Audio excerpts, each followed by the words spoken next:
Test. Test 1, 2.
So only 2 people have said that they were in favor of that. We're going to call to order the City Council meeting for Monday, August 15th, 2022. Please stand and join us for the Pledge of Allegiance. I pledge allegiance to the flag of the United States of America and to the republic for which it stands, one nation, under God, indivisible, with liberty and justice for all. And then we'll go to 3, which is roll call. Jamie. Jeff Dahlke. Here. Tracy Coach. Here. Bill LeClaire. Here. Darla LeClaire.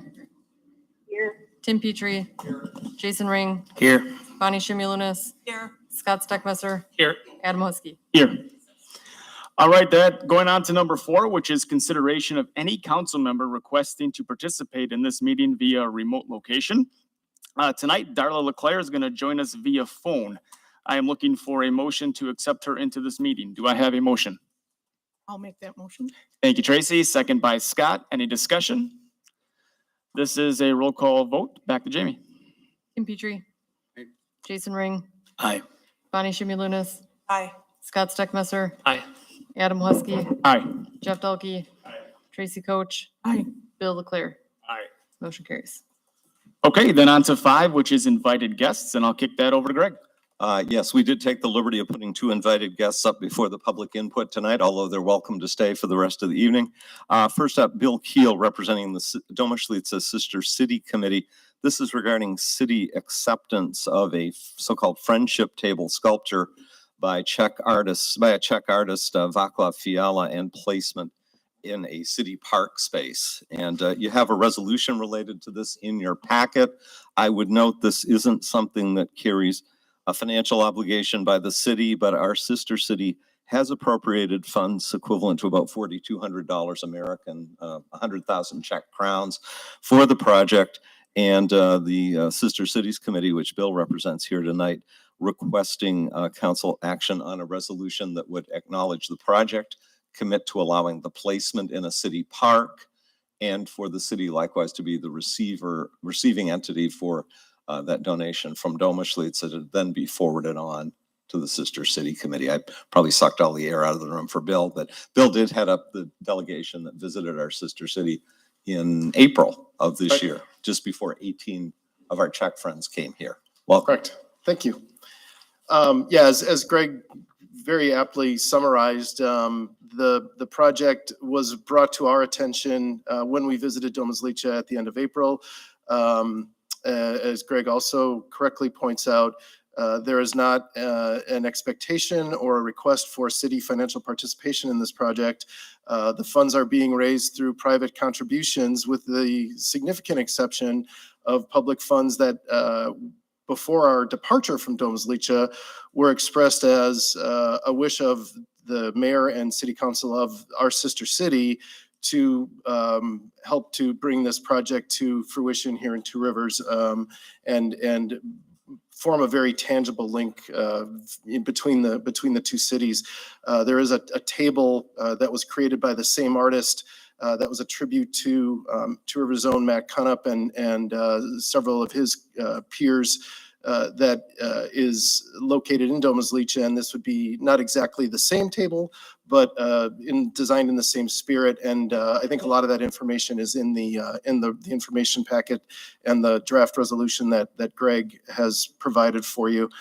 The one note that I would add is there is a fair sense of timeliness and time urgency to this, only because while the funds are still being raised, as Greg has indicated, the Czech contribution to this is fairly significant, and they are facing the mayor and their council members who have approved this project and the donation toward this project on their side are standing for re-election within less than a month. So they are concerned, I guess, that should the political winds blow a different direction there, and these funds not be transmitted to Two Rivers prior to the election and not be received, and the acknowledgement of the project not have happened, that there may be a decision by potentially a new administration, a new council, that maybe there's a different or more appropriate or better use of the funds than what has already been approved by the existing board over there. So though the anticipation would be that this installation would probably be done next summer, we are up against a little bit of a ticking clock only because the elections in Doma's Leach are September 13th. So thus the request for the approval of the draft of the resolution that Greg has provided for you this evening. So that's I guess my thumbnail. I don't know if anybody has specific questions in regard to the project, but if so, I'd be happy to answer them as best I can. I would note there are a couple of corrections in the resolution that was distributed tonight. One was a pretty significant omission on my part. Next to the last paragraph, be it further resolved, the city shall have the word no wasn't in the original, it is there now, no direct financial responsibility for the creation, fabrication, installation, other than what's specifically identified in the resolution, and the budget amount reduced to 18,000, as was noted. Okay, so what you're looking for out of us is a motion to read and adopt that resolution. So I will take a motion to read and adopt that resolution. Do I have a motion on that? Thank you, Bill. Second by Tracy.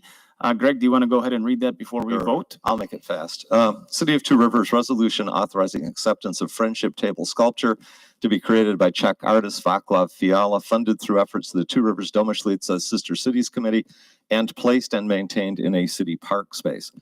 Whereas the city of Two Rivers has since 2017 enjoyed the benefits of a sister city's relationship with the Sister of Domyślnica in the Czech Republic, a relationship between our beautiful lakefront city in the heart of North America and that beautiful historic city in the heart of Europe, born of the World War II experience of Lieutenant Colonel Matt Connop, U.S. Army 2nd Infantry Division of Two Rivers, who in May 1945 helped liberate that city from which his grandparents had emigrated to Manitowoc County. And whereas this friendship between our cities has been furthered through exchange visits by adults and students from the two communities, the most recent in May to June of this year. And whereas the arts are an important component of this relationship with high school students from both cities, participating in concerts with students in their sister city, with the creation of commemorative posters at Two Rivers Hamilton Museum of Wood Type and Printing, and other activities. And whereas in further commemoration of the special historic relationship between the United States and the Czech Republic, specifically the city of Domyślnica, a new memorial, the work of noted Czech artist Václav Fiala, was unveiled in Domyślnica in June 2021. The sculpture features a granite monolith with Czech and American flags, a table with a modeled traditional Czech chod hat and an American Army helmet, plus the inscription, "We came not to take anything of yours, we came with an idea, freedom." And whereas Friends of the Two Rivers Domyślnica Sister Cities Committee have recently pursued having artist Fiala create a companion sculpture for placement in Two Rivers, further commemorating the special historic link between our two communities, that sculpture in the form of a friendship table, again featuring a chod peasant and American GI headgear, is shown in the illustration attached to this resolution. And whereas that committee operating under the structure of the Two Rivers Historical Society will take responsibility for contracting with the artist and securing necessary funds for compensating the artist and shipping the artwork to Two Rivers, but requires the cooperation of the city of Two Rivers in several respects, as hereinafter stated. Now therefore be it resolved, the city of Two Rivers does hereby makes the following commitments necessary to make this exciting piece of public art an addition to our city a reality. 1, to accept ownership and maintenance responsibility for the sculpture upon its arrival in Two Rivers. 2, to allow for placement on city park property in a location to be mutually agreed on by the city and the Sister Cities Committee in consultation with the artist. And I know there was discussion briefly at the Advisory Rec Board last week. 3, to accept on behalf of the Friendship Table Project a generous donation of 100,000 Czech koruna, that's currently about $4,200 US, to the city of Two Rivers, which shall then be forwarded to the Sister Cities Committee for the express purpose of assisting this project, whose total cost is estimated at approximately $18,000 US plus shipping and installation. And 4th, to assist installation of the sculpture here in Two Rivers by the city having city forces install a concrete slab or other foundation that the city engineer deems reasonable and cost effective for placement of the sculpture. So that's the one thing we are saying on this. We put a slab down. Be it further resolved, the city shall have no direct financial responsibility for creation, fabrication, or installation of this friendship table sculpture other than to the extent specifically identified herein. And be it further resolved, the city encourages community support for this new piece of public art. Plan to soon grace 2 rivers and honor our friendship with the people of Domaschlitz, dated this 15th day of August, 2022. And Bill, thank you for being here tonight and for your leadership on this. Thank you. Yep, thank you, Bill. We appreciate it. Okay, so that has been read, so we are now looking for action. Is there any discussion among council before we go to vote? Yes, Bill. Guys have an idea where it's going to be located? That is going to be to, at ARB, so Advisory Rec Board is taking that up. We started with that, last week, Tuesday. I can tell you the distinct preference and discussions with the Sister Cities Committee and the artist would be downtown, Central Park. Beyond that, I think, the advisory input of the rec board would come back to council. But there's a very strong sentiment to keep it close to City Hall, where we have the historic marker that talks about the World War II ties between the cities. So I think that'll all work out. But that right now has been expressed as the preferred site by the folks that are making this happen. Not so much the new Central Park West, but the traditional Central Park East right out in front of the building. Which Not, has been not brought up. finalized. Which has been brought up as an idea at Advisory Rec last week, Tuesday, was for Central Park East. Thank you. Any other discussion? See none, this is a roll call vote. Jamie? Jason Ring, Aye. Bonnie Shimmy-Lunas, Aye. Scott Steckmesser, Aye. Adam Husky, Aye. Jeff Dalkey. Aye. Tracy Coach, Aye. Bill Leclerc, Aye. Darla Leclerc, Aye. Tim Petrie. Aye. Motion carries. Thank you, Bill. Thank you all. Very good. Next up, Chief Denzine to introduce, I believe on successful completion of his probationary period, our firefighter paramedic, Louis Kumbalik. And I know there are a number of coworkers, family members, and other folks that are awfully proud of firefighter paramedic Kumbalik joining us here tonight. Show of hands for everybody that's here for firefighter Kumbalik. I know it's a big group. Oh, man. So for those of you that don't have chairs, you'll probably have chairs after this is concluded. So this is one of the simple pleasures as being the head of the department that I get to have. So Louis came on our radar approximately a little over 2 years ago. We had one of our current members come to us and say, hey, I got this guy. I think he's really going to fit our brand. He's intelligent. He works out. You do work out, right? Okay. I was a little worried there. But more than that, he loves to serve. He's got a great heart. He's a TR fellow from the get-go. So we looked into Louis. Thankfully, we were able to scoop him up and provide him an internship while he was in LTC doing his paramedicine. Lo and behold, he went through the hiring process. He was offered a position. He took it, and that was a year ago. So to refresh everybody's memory, as we go through the fire service, when we hire somebody, they're on probation for a year. During that time, they have a yellow helmet. So that's for the firefighters. If we ever go to a fire scene, that they know to look out for the person in the yellow helmet. For the chiefs, we know who to yell at. So it just makes it much more easy. But the other thing that they don't receive is they don't receive their badge because frankly, becoming part of our family, we're a little stringent on who we accept into it. And we want to make sure that they're more than qualified and capable. And Louis has passed that with flying colors.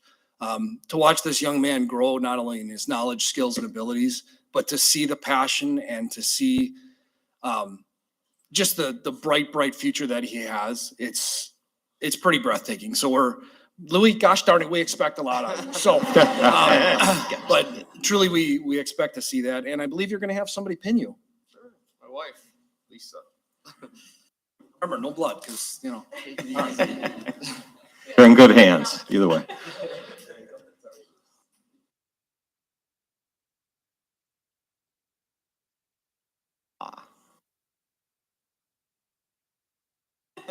Excellent. And your helmet, sir? Thank you. Congratulations. Thank you.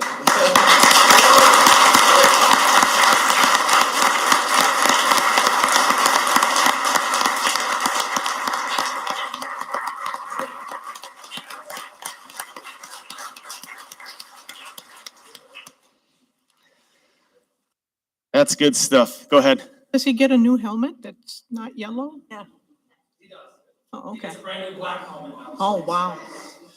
Good job.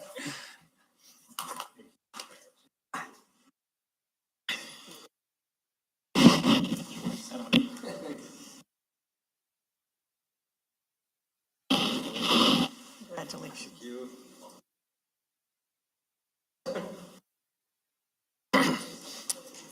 There we go. That's the best part of the meeting right there. All right. Don't worry, she signs the checks. Yours is in the mail. Just kidding. All right, we are going on to number 6, which is a public hearing. The public hearing is to consider public input regarding possible ordinance amendment to allow the operation of ATVs and UTVs on street highways within the city. So before we get started on that, for the public hearing, we will have a 3-minute time limit. We expect everyone to be respectful of other people's opinions. The speaker up at the podium has the right to speak. There should be no dialogue whatsoever back and forth between the speaker and the audience. Remember, everyone has an opinion, and it may not be the same as yours. If you are being disrespectful, you will be asked to leave. Please make sure you also speak clearly into the microphone so people on TV can hear you. And we also have one council representative on phone, so that will make it easier on her to hear you as well. So we will have 3 calls for the public hearing. When you come up, please step up to the podium, my right, your left, state your name and address for the record, and we will open up the first call for the public hearing.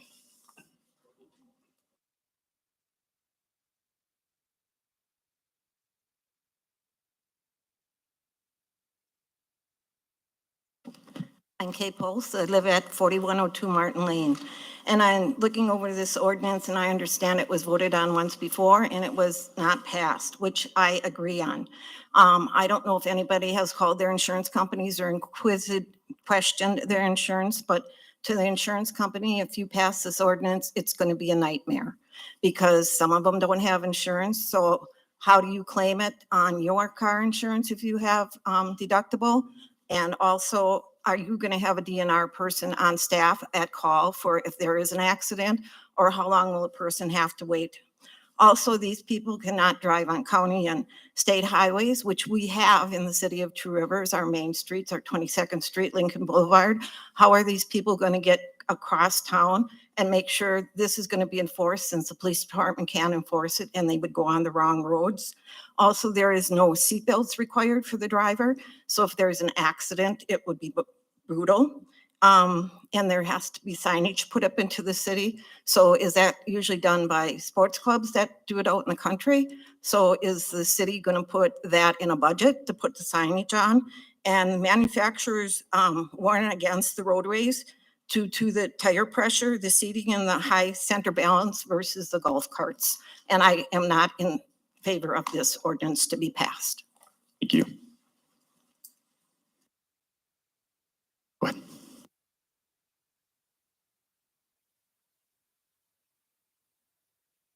Hello, my name is William Otto. I live at 1800 Jefferson Street here in Two Rivers. I think having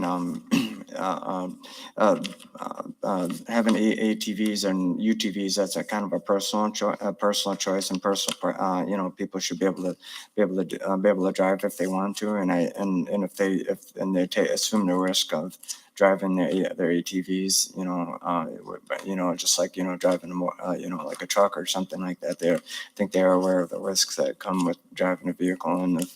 And I don't think, I just feel like, the government shouldn't, be, regulated at a daycare. And I think people kind of decision making for all adults, we can, or if they got the licensing and they got the experience and the education. Thank you.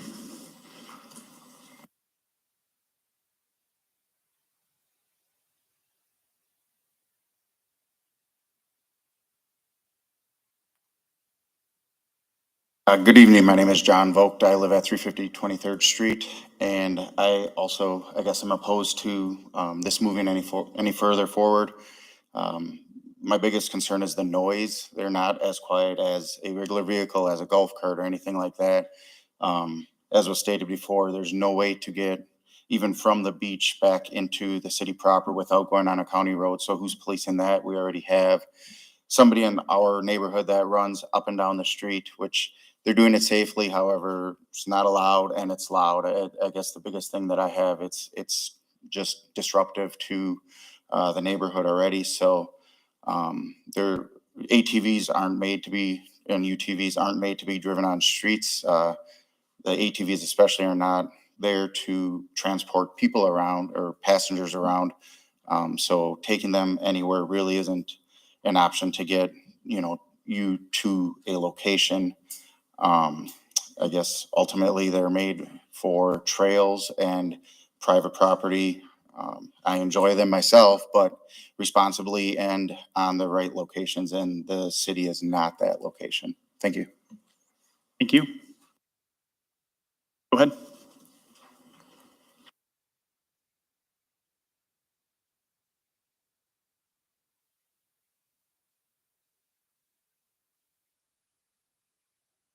Good evening. My name is Peter T. Becker. I live at 2123 36th Street, Two Rivers.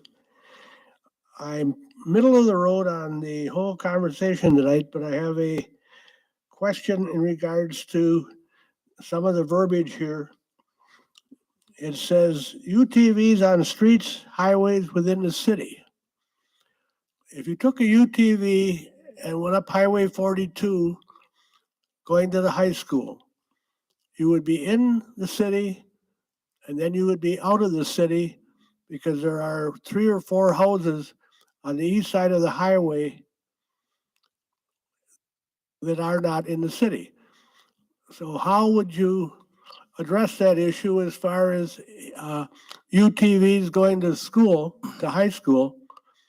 They can't take the Raiders Trail because there's no vehicles used on that road. And I'm just throwing that out to the council to put in the think tank. Also, if you're coming in from the north, you get to the corner of Viceroy Road and Highway 42. If you're living in the city of Two Rivers on the north end, say the area from 34th Street to 45th Street, you would probably normally go the Tannery Bridge and you'd head out the Township Road to Highway 42. And I don't know what the status is with the town of Two Rivers, if they're allowing vehicular UTV traffic on the shoulder of Viceroy Road or not. And these are just things that have come up that need to be addressed, pro or con. Thank you for your time. If I might just, I'm not going to agree or disagree with any speaker, but to Mr. Becker's questions, I did talk to Bonnie Tim, the Town of Two Rivers clerk today. Town of Two Rivers does not presently allow ATVs, UTVs on any town roads. And actually, Peter, I think going out to the high school, you're okay. Everything on the east side of the road did annex into the city. You'd have a problem coming back in though, because there's properties on the west side of 42 from the high school into town that are outside the city. And the corporate line runs right down the middle of the road. So to those points, Town of Two Rivers doesn't presently permit, and it is, you're in and out of the city depending on where you are north on Lincoln Ave. Okay, thank you. Thank you. Anybody else? Go ahead. Oh, okay. Hi, my name is Jenna Carl. I live at 1614 Lincoln Street in Two Rivers, and I am for UTVs and ATVs. Now, I'm going to tell you that a UTV is a lot safer than a golf cart. There's roll cages, there is seat belts, and if you don't have your seat belt on, in mine, you can't go over a certain speed. There's a lot of safety features in them. And I guess we need to start trusting the people of Two Rivers and how we're going to do things. I mean, people are saying people are going to go on the beach and wreck our beach. If they really wanted to do that, and they're that bad of people, they would do it already. And we use them up north, and you can go on county roads and stuff like that on them if it's a UTV trail.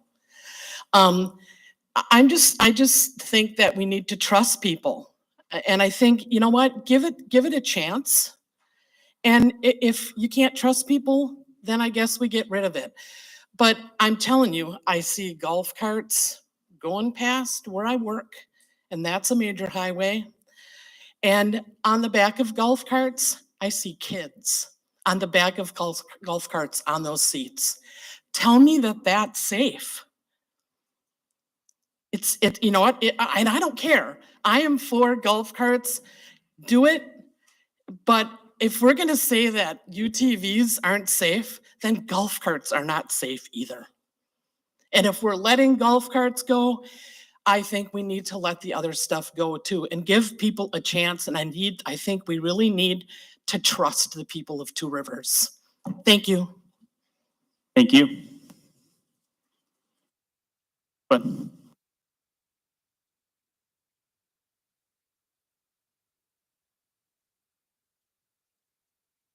Hello, my name is Pamela J. Stevens.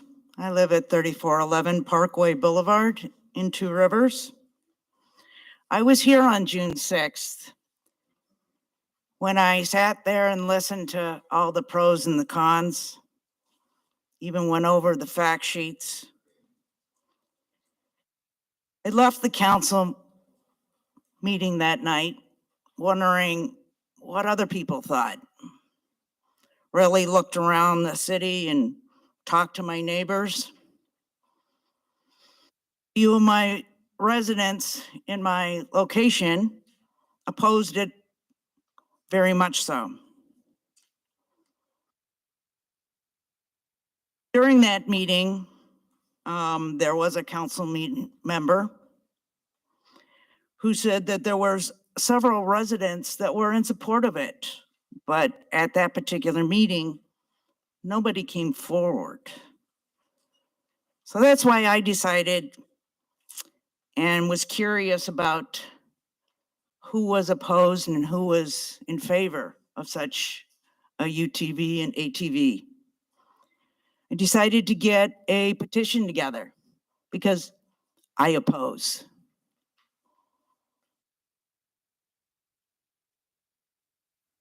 I began the signatures and realized that a lot of our residents that also opposed decided to take copies of my petition because they also wanted to find out exactly what I was wondering, who was in favor and who was opposed.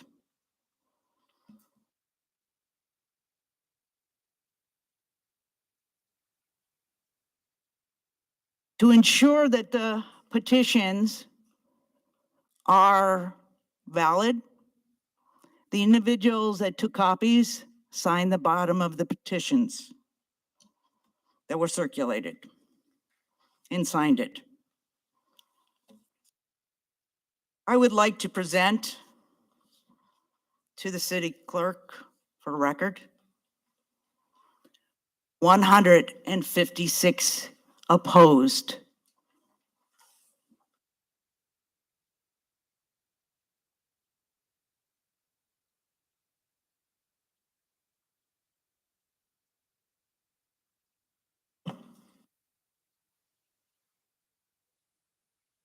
Part of this city, we need to focus on safety and improving city economic and development. That's what's most important. One of my neighbors also presented to me. okay, your 3 minutes are up. Thank you. Thank you. That's the official buzzer.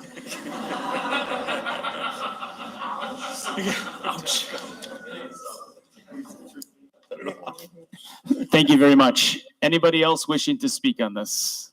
Go ahead. We'll give her a shot to restart the timer.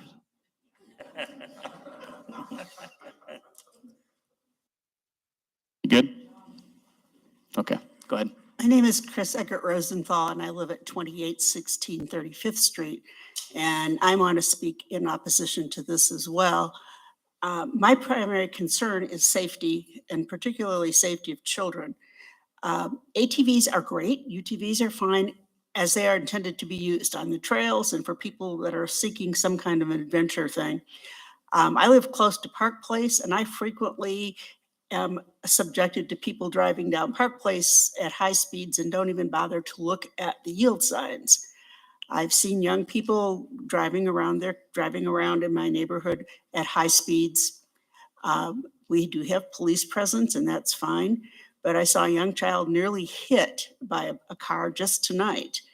And I am concerned about this. I'm concerned about the lack of regulation and the amount of work it's going to put on the police department. The police department and the DNR won't have as much, it's going to be hard for them to even work together on this. I'm particularly worried also about some of the safety precautions that come with ATVs and UTVs. Many drivers do not use helmets. The significance of brain injury rises about 73% when people are in accidents. The outcome of an accident between a ATV and a motor vehicle is kind of one-sided. It's sort of like having a GMC truck hit a little Toyota Camry. That's probably not the best example, but I am concerned with it. I, in my career as a healthcare person, have taken care of a lot of people with brain injuries because of unrestrained riding and lack of helmets or head protection. And I think that as I see Two Rivers growing and encouraging new commerce and new visitation and new, particularly tourism, I think that we need to have safe laws. And I think people should be able to freely enjoy their ATVs and UTVs on the trails where they're intended to be made. So I am in opposition to this. Thank you. Thank you.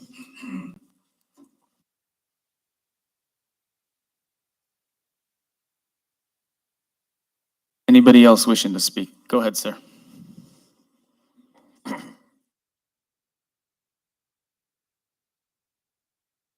Hello, everyone. I'm Timothy Shrimp. I live at 1308 Hawthorne Avenue in Two Rivers, and I am stating that I'm in favor of the ordinance change to allow ATVs and UTVs. I've heard a lot of talk about safety, and while that is a concern of mine, I would also submit that in the past 2 weeks, I've seen other vehicles, namely golf carts and motorcycles, where safety was a concern, but the person wasn't being responsible. The instance with the golf carts was a lady holding a toddler on the back seat of it. And then today on my way here, I saw a biker wearing Crocs with no helmet driving around. And also I heard some comments about the noise. That motorcycle was 10 times louder than my ATV. The reason why I'm in favor of it is not only for my own personal gain that I would get from it. I spend a lot of time up north, and up in that society, it's commonplace to just drive back and forth to the store with your ATV or UTV.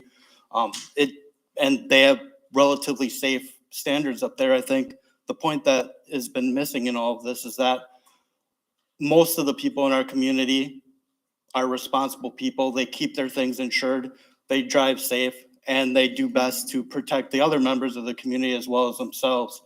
And I think that with the golf carts, we've already proven that we can allow other vehicles on our roads, and the ATVs and the UTVs are only an extension of that. Thank you. Thank you. Yes, sir.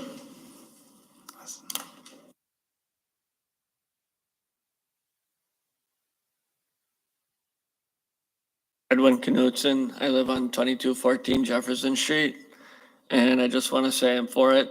If a city the size of Wisconsin Dells can allow them, and everybody knows how many tourists they get there and how large the city is, if they can do it, why can't we? Thank you. Yes, sir, in the back.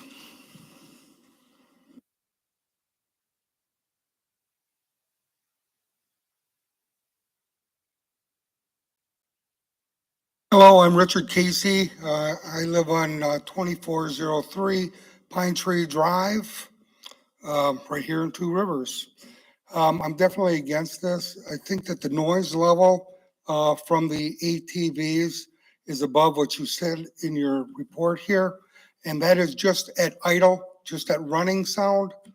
It'll be well over 100 decibels.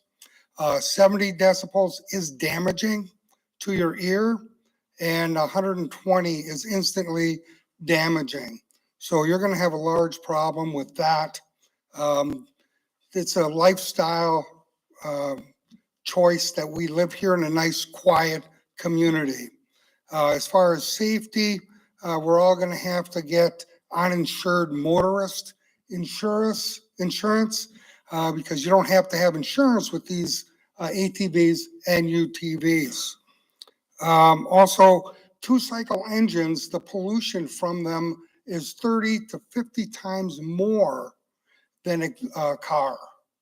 So you're going to have a bunch of these two-cycle motors that are not only loud, they're just putting all that dirty air that we don't need to breathe around here. We have a beautiful natural area. We have people walking around, riding their bicycles, and enjoying this area. I think that letting those into this city would be take away from our whole atmosphere and lifestyle here in the Two Rivers area. And I thank you for your time. Thank you.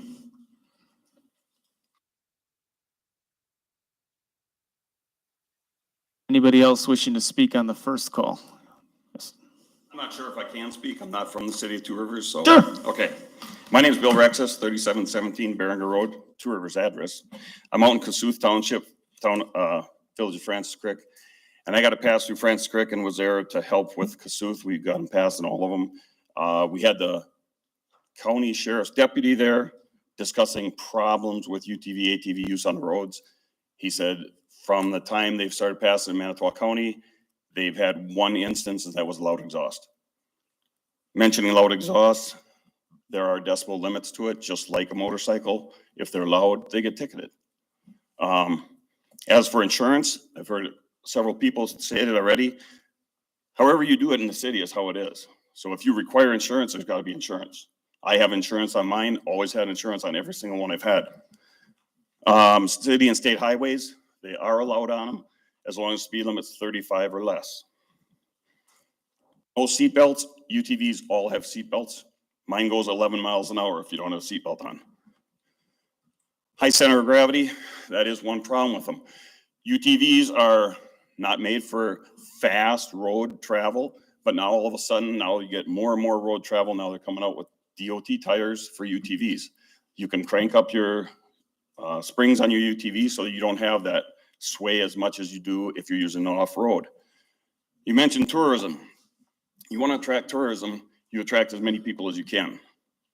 I was just out in Sedona, Arizona, Moab, Utah, down on the islands in Texas. Can't remember the names of them.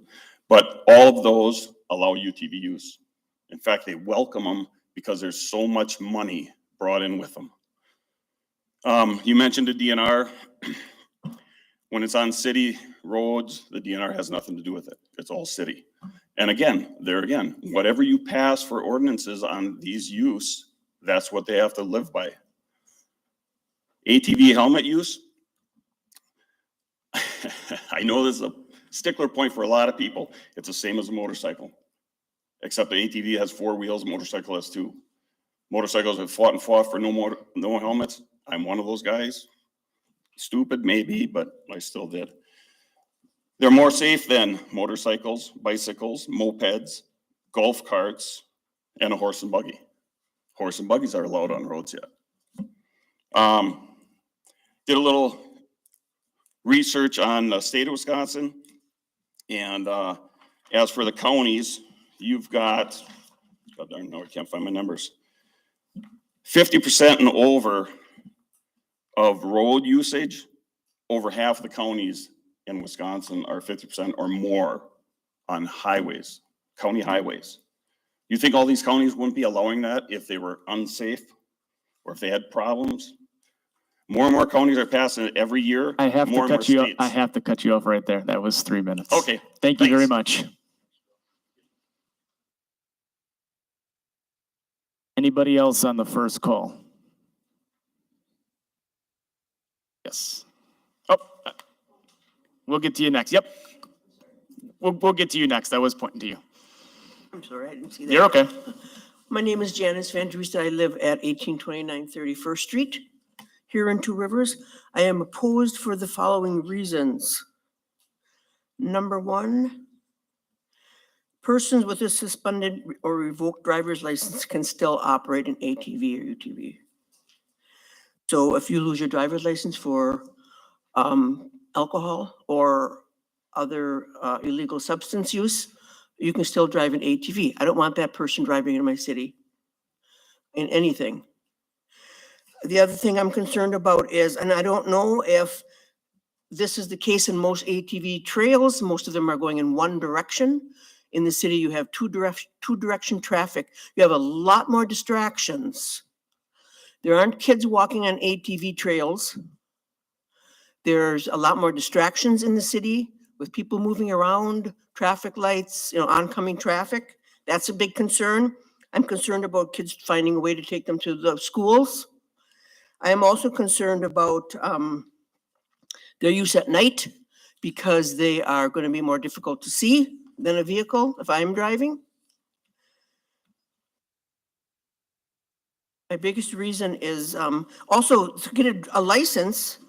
All you have to do is take a safety course online. So no one is watching how you drive it. You can get a certificate without anybody even seeing how you operate. I'm opposed to that.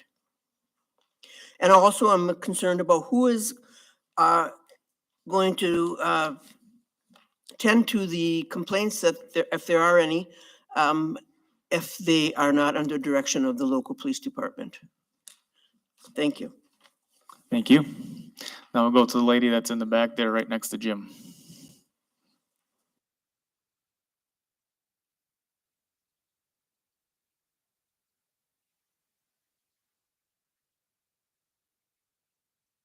Hi, my name is Janie Rolsey.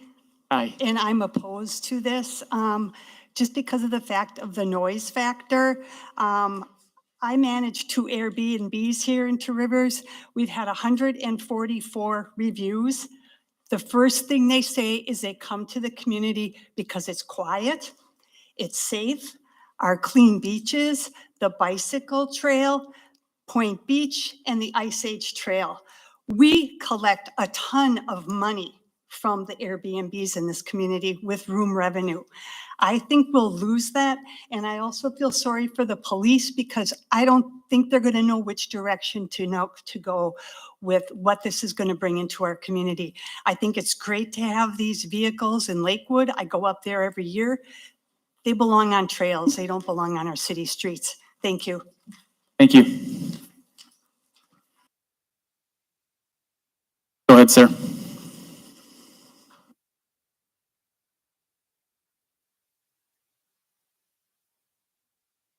Brian Schrader, 1316 Hawthorne Avenue. After hearing everything I've been hearing, I'm for them. But I'm hearing about the noise thing.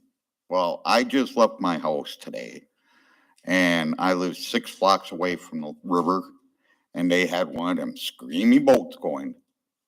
And it's a lot louder than an ATV would be or UTV.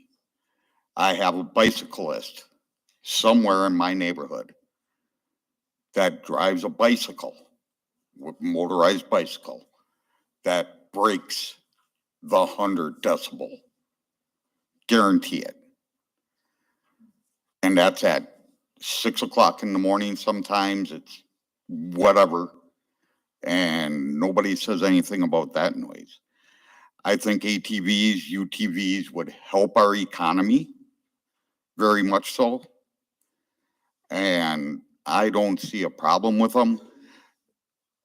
Put some rules with them, even if it's time rules, day of time rules, whatever. But put some time rules with them, maybe anything. But I think it would help our economy better than some of the other things that are going on with our economy right now, because I just don't feel our economy is going well, and it's going to help somewhat. And that's about all I can say. I had a whole bunch of things to say, but I'm going to, believe me, I'm going to leave it at that for now. I read up on the DNR discussion on it, and I'm for it. I don't see no reason why we can't have them as long as people law abide and be safe and be quiet with them. I'm handicapped. It would be great for me because instead of taking me a half hour to get from my house to a grocery store, it would take me 5 minutes and back. My opinion. Thank you very much. Thank you.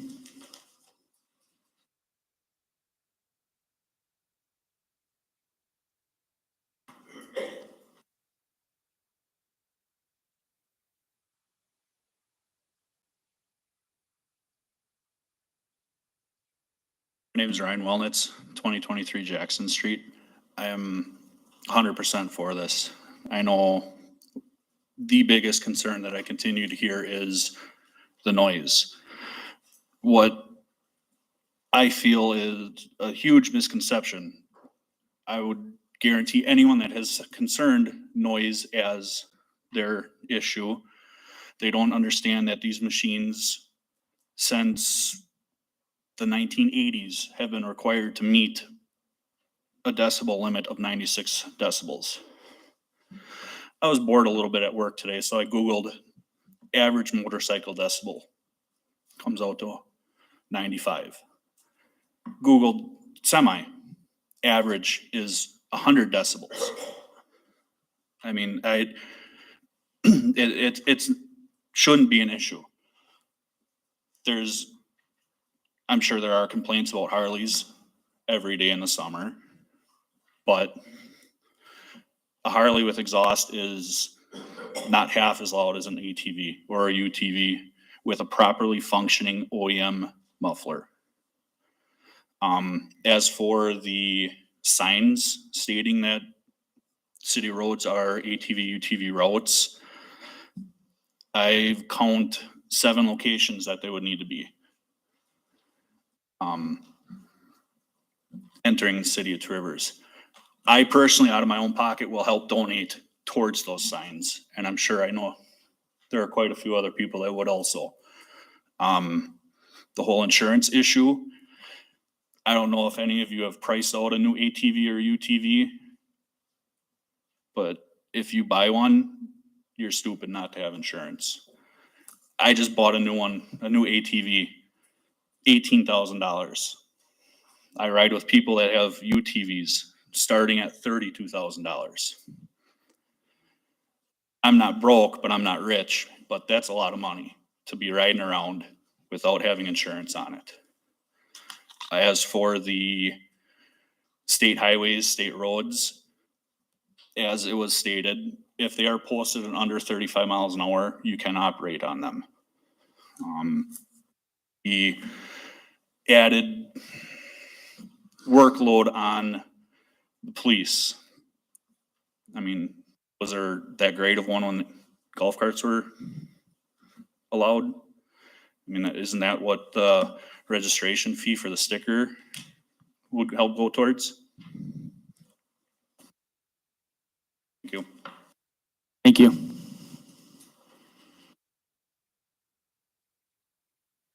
Yes, ma'am. I'll be 2001 Emmett. I guess my comment is, I think people move to a residential neighborhood with a certain expectation that it's going to be fairly quiet. They're not going to have to worry about vehicles speeding. A golf cart, I don't think they speed, they're very quiet. So I think this comparison to golf carts and ATVs and UTVs, that really is not apples to apples at all. They're vastly different vehicles. And I have nothing against ATVs and UTVs, and they're designed for a specific purpose. There's places to ride them. When people buy them, they know that. They know they should go to trails. Now, all of a sudden, we want to introduce them to residential neighborhoods, and then we have to start thinking about, wow, why do we live in a residential neighborhood? Do we live there because we've come to expect traffic not over 25 miles an hour, fairly quiet? So to just say, well, and I think there's some very responsible ATV people. They're going to have insurance. They're going to not speed. They're going to have the right mufflers. But there's another group of people, and there's just irresponsible people. So then that opens up that group. Then we have to call the police and say there's violations. It puts extra burden on the police department. It's not the people that are doing the right thing, but that opens up that whole can of worms. So do we open up that can of worms, or do we say, yeah, there is a place for ATVs, people have them, they have places to go. Let's look at how we want our community to be regarded. And I enjoyed the thing about the Airbnbs. That is true. I talk to people on the beach and they come here because it is quiet. They don't have to worry about crossing the street. There's not much traffic. So I think these are things that we all have to take into consideration and be mindful and respectful of each other, not just, oh, I would like to do this because it's convenient for me. And so let's be thinking about each other when we make these kind of decisions. Thank you. Thank you. Anybody else on the first call?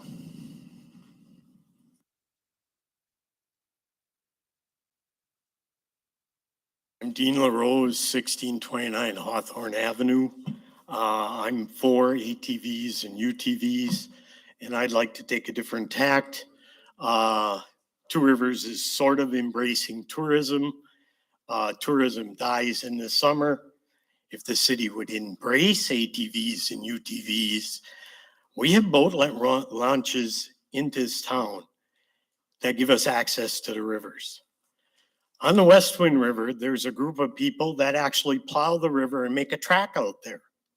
And the ATVs and UTVs rip around all day, don't bother anybody at all. It'd be really nice if we had some access to the boat ramps and the rivers. And the city supports this. We put in kayak ramps. I didn't get to vote on that. They're there.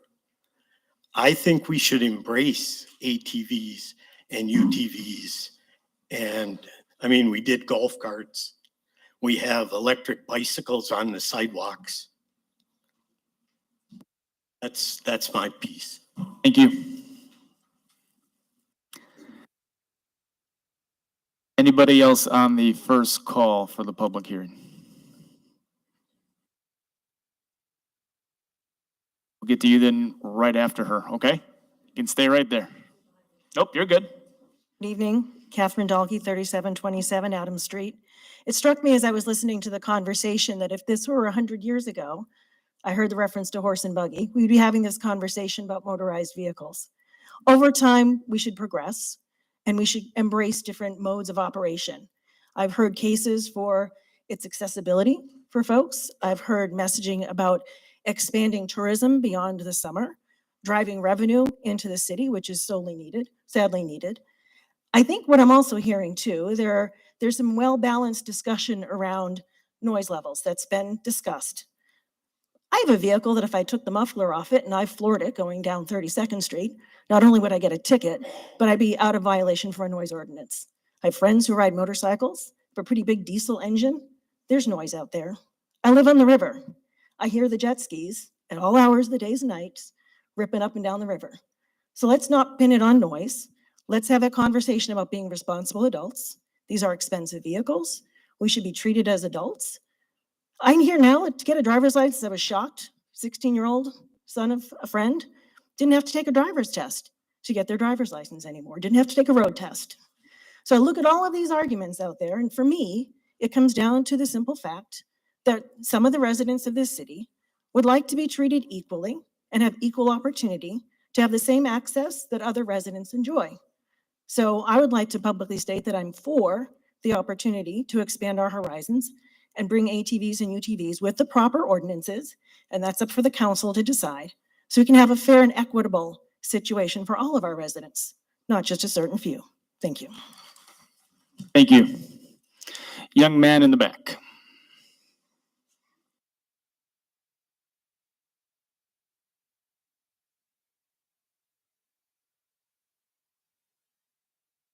My name's Emma Tyrion. I reside at 2802 Forest Ave. I'm in favor because I just looked out the window and seen a dirt bike that was turned street legal. And I guess, why can't we do that for ATVs, UTVs? We have golf carts with half the owners not following the rules, so why can't we attempt with? Thank you, Emma, and sorry about that. Yes, Mark.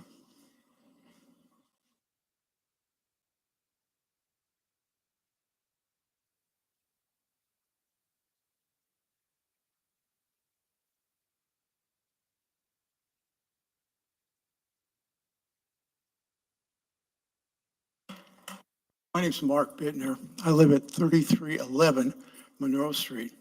Also, full disclosure, I sat on city council for the last 4 years.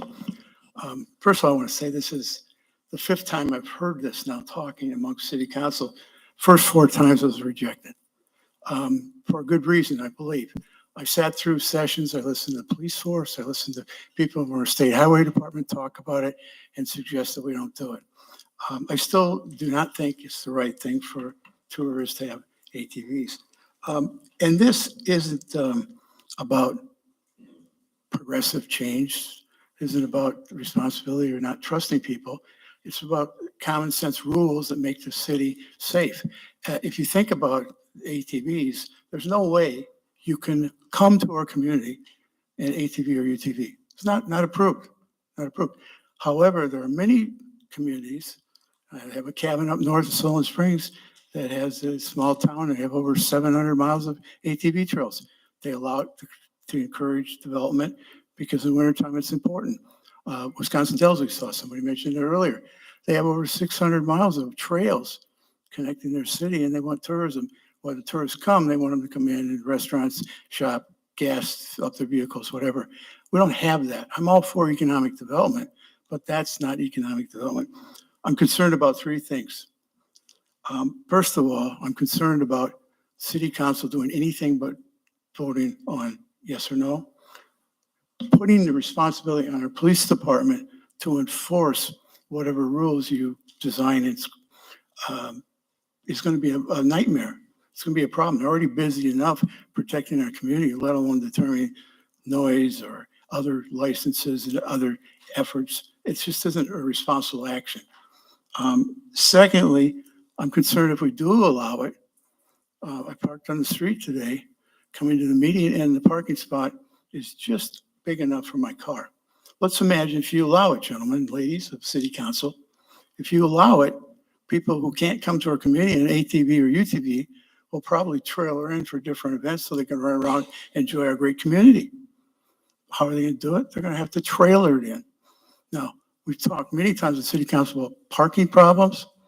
Imagine Main Street, big festivals, events with trailers attached and people just loading their ATVs or UTVs. How about the beach, right? What an attraction would be on 4th of July or bands on the beach to bring a trailer in your ATV to run around the community. It's going to be a parking nightmare. It isn't what we need. And the concept of approving something that doesn't make sense for the community and only causes challenges is not. I hope city council stays Thank you, with Mark. the previous 4 times. Thank you. Anybody else on the first call? Yes, Kay.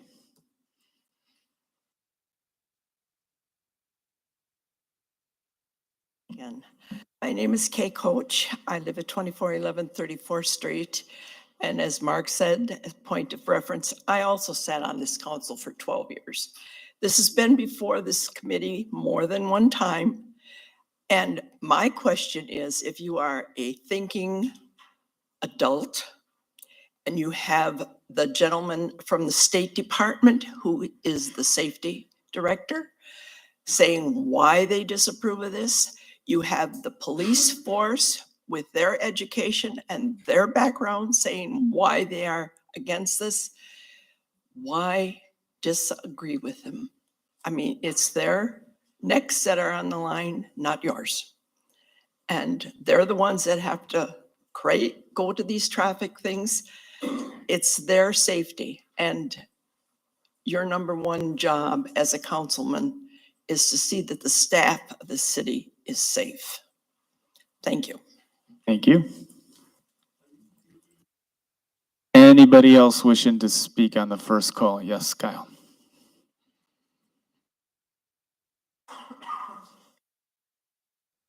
My name is Kyle Shilcox, 3418 Tannery Road. I am for ATVs, UTV use on city streets. I myself owned an ATV and UTV for about 5-6 years now. I do plow with both in the winter with no incident. I do a lot of elderly, a lot of my customers are elderly, and I plow, I don't know, all times of the night, all times of the day, and half the time they don't even know I'm there. So I don't see where the noise comes to play here. So I approve. All right, thank you.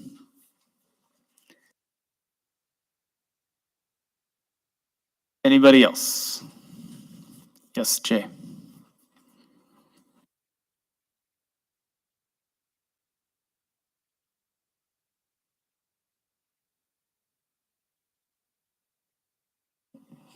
My name is Jay Remaker.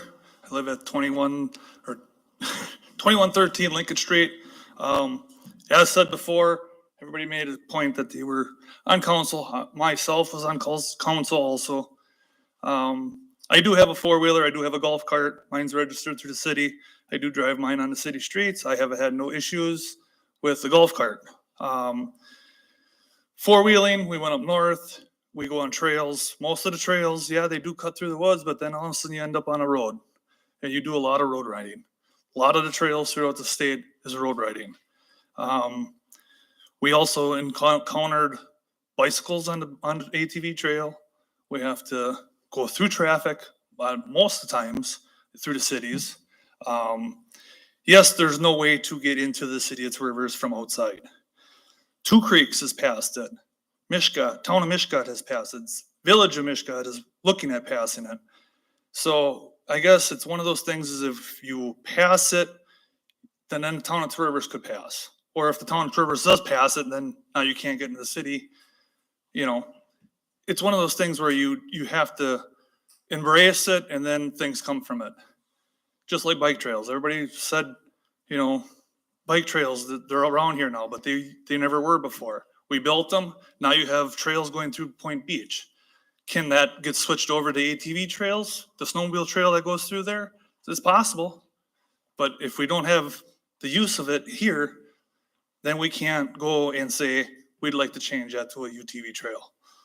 So, I mean, if you want something, you gotta embrace it, use it, and then you can change other people's. That's my vote. Thank you. Thank you, Jay. Anybody else on first call? Closing the first call, I will open up the second call of the public hearing. Anybody wishing to speak on the second call? See none, we will close the second call. I'm going to open up, we'll wait. I got to open up the third call. I don't want the city attorney to kick me again. I'm bruised up already. Opening up the third and final call.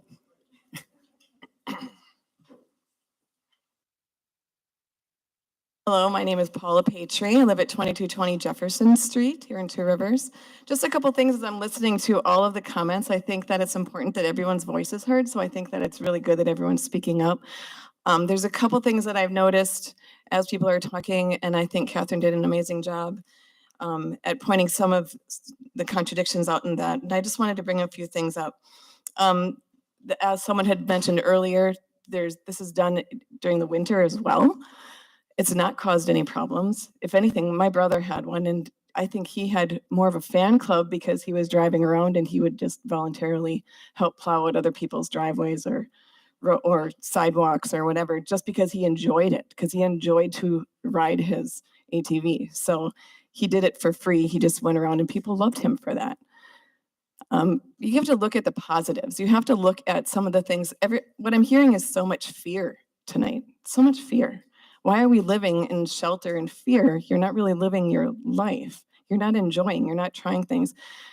We talk about revenue and wanting, I've sat here at a few of these and there's revenue that can be brought in year round because of this. It's a whole nother demographics that can be brought in. Let's bring these people in. The city is looking for ways to increase revenue. You have the opportunity looking right at you, and yet we're hiding behind fear. There's also this level of division that's been occurring in the world, which we all know about, and I'm seeing that happen here. Someone had mentioned that this is the 5th time brought up. You know what? It's a pattern. It's going to keep being brought up. And as you see other counties and other cities pass it and bring it in, it's going to continue, and we're going to be one of the last. Do we want to be one of the last? Why don't we jump in? Why don't we jump in now? And then if there's things that need to be changed, why don't we offer modifications to that and fix what isn't working and embrace what is working? One of the things about decibels I wanted to point out, so here's the positive to having noise. I ride a motorcycle. I've been riding one since 1999. I want to be heard. I want those cars to hear me. You can't hear the golf carts. I'm not saying I'm against golf carts, but I'm just saying you can't hear them. That's more of a safety issue than an ATV, in my opinion, or a UTV. If you talk about decibels, someone had mentioned earlier, noise above 70 decibels it can cause damage. Actually, they can only cause damage over a prolonged period of time. And if we look at other sounds that are at those decibel levels, a washing machine or dishwasher can be at 70 decibels. City traffic inside the car, 80 to 85. Gas-powered lawnmowers and leaf blowers, 80 to 85. A motorcycle, 95. Maximum volume level for personal listening devices, 105 to 110. I Shouting have or to cut you barking. off there. I'm 110. sorry. I'm sorry. That's okay. All right. That was Thank 3 you. minutes. Yep. Anybody else on the 3rd and final call? Yes. Nope. Okay. That was the cameraman. I thought I saw his hand going there. Yes, I want to get on this. Yes, ma'am, in the back.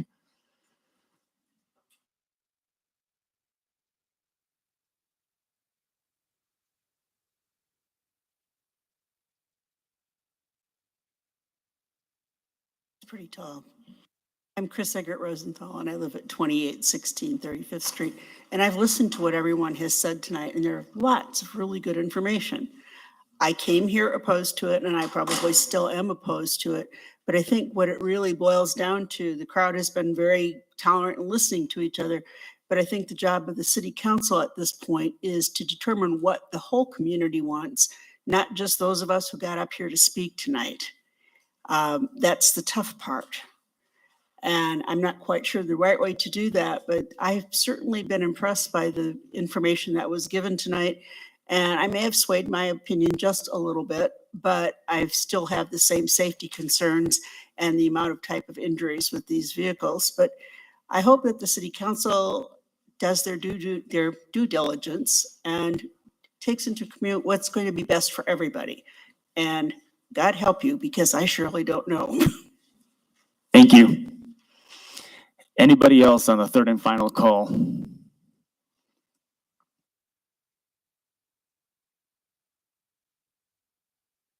Knudsen, 2214 Jefferson. I honestly think that no vehicle is any safer or any more dangerous than the person who's operating behind the wheel. That's what it comes down to, individual responsibility. And I'm still for it. All right, anyone else on the 3rd and final call? See none, we are going to close the public hearing. So as we move forward here, I just want to bring up a couple things. We should be open, as a council, we should be open-minded to this and willing to compromise, similar to how we've compromised on many other things, including Project 365, upcoming front yard gardens, and other issues. We need to start somewhere. Okay? So as we proceed, there is no recommended action. So I will bring a proposed recommended action if somebody wants to make a motion to it. My recommended action will be a 2-year trial period with the opportunity to change the city ordinances on UTV, ATV usage on roadways after year 1. No one permitted to get a permit if they don't already own an ATV, UTV before today's date.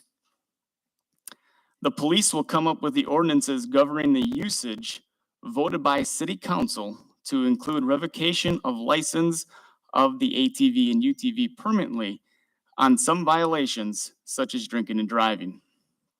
The time of usage, 9 a.m. to 9 p.m. And the last thing to pass this would be the city to place signs at every entry to the city.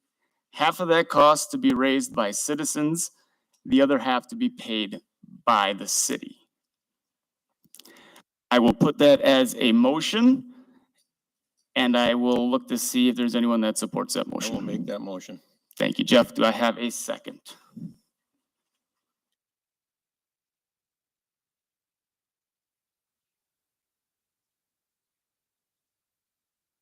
Sure. So to pass the ATV, UTV usage, we're going to do a 2-year trial period with the opportunity to change city ordinances on UTV, ATV usage on roadways after year 1. So it'll be a 2-year period. After year 1 is in the books, we can look to make changes to the ordinance. No one is permitted to get a city permit if they do not own a ATV or UTV before today's date. There's been some fear that everyone's going to run out and buy these things and cause a bunch of havoc. Police to come up with the ordinances governing the usage, which will come back before council and should include revocation of license permanently of ATVs and UTVs on some violations such as drinking and driving. Time of usage will be from 9 a.m. to 9 p.m.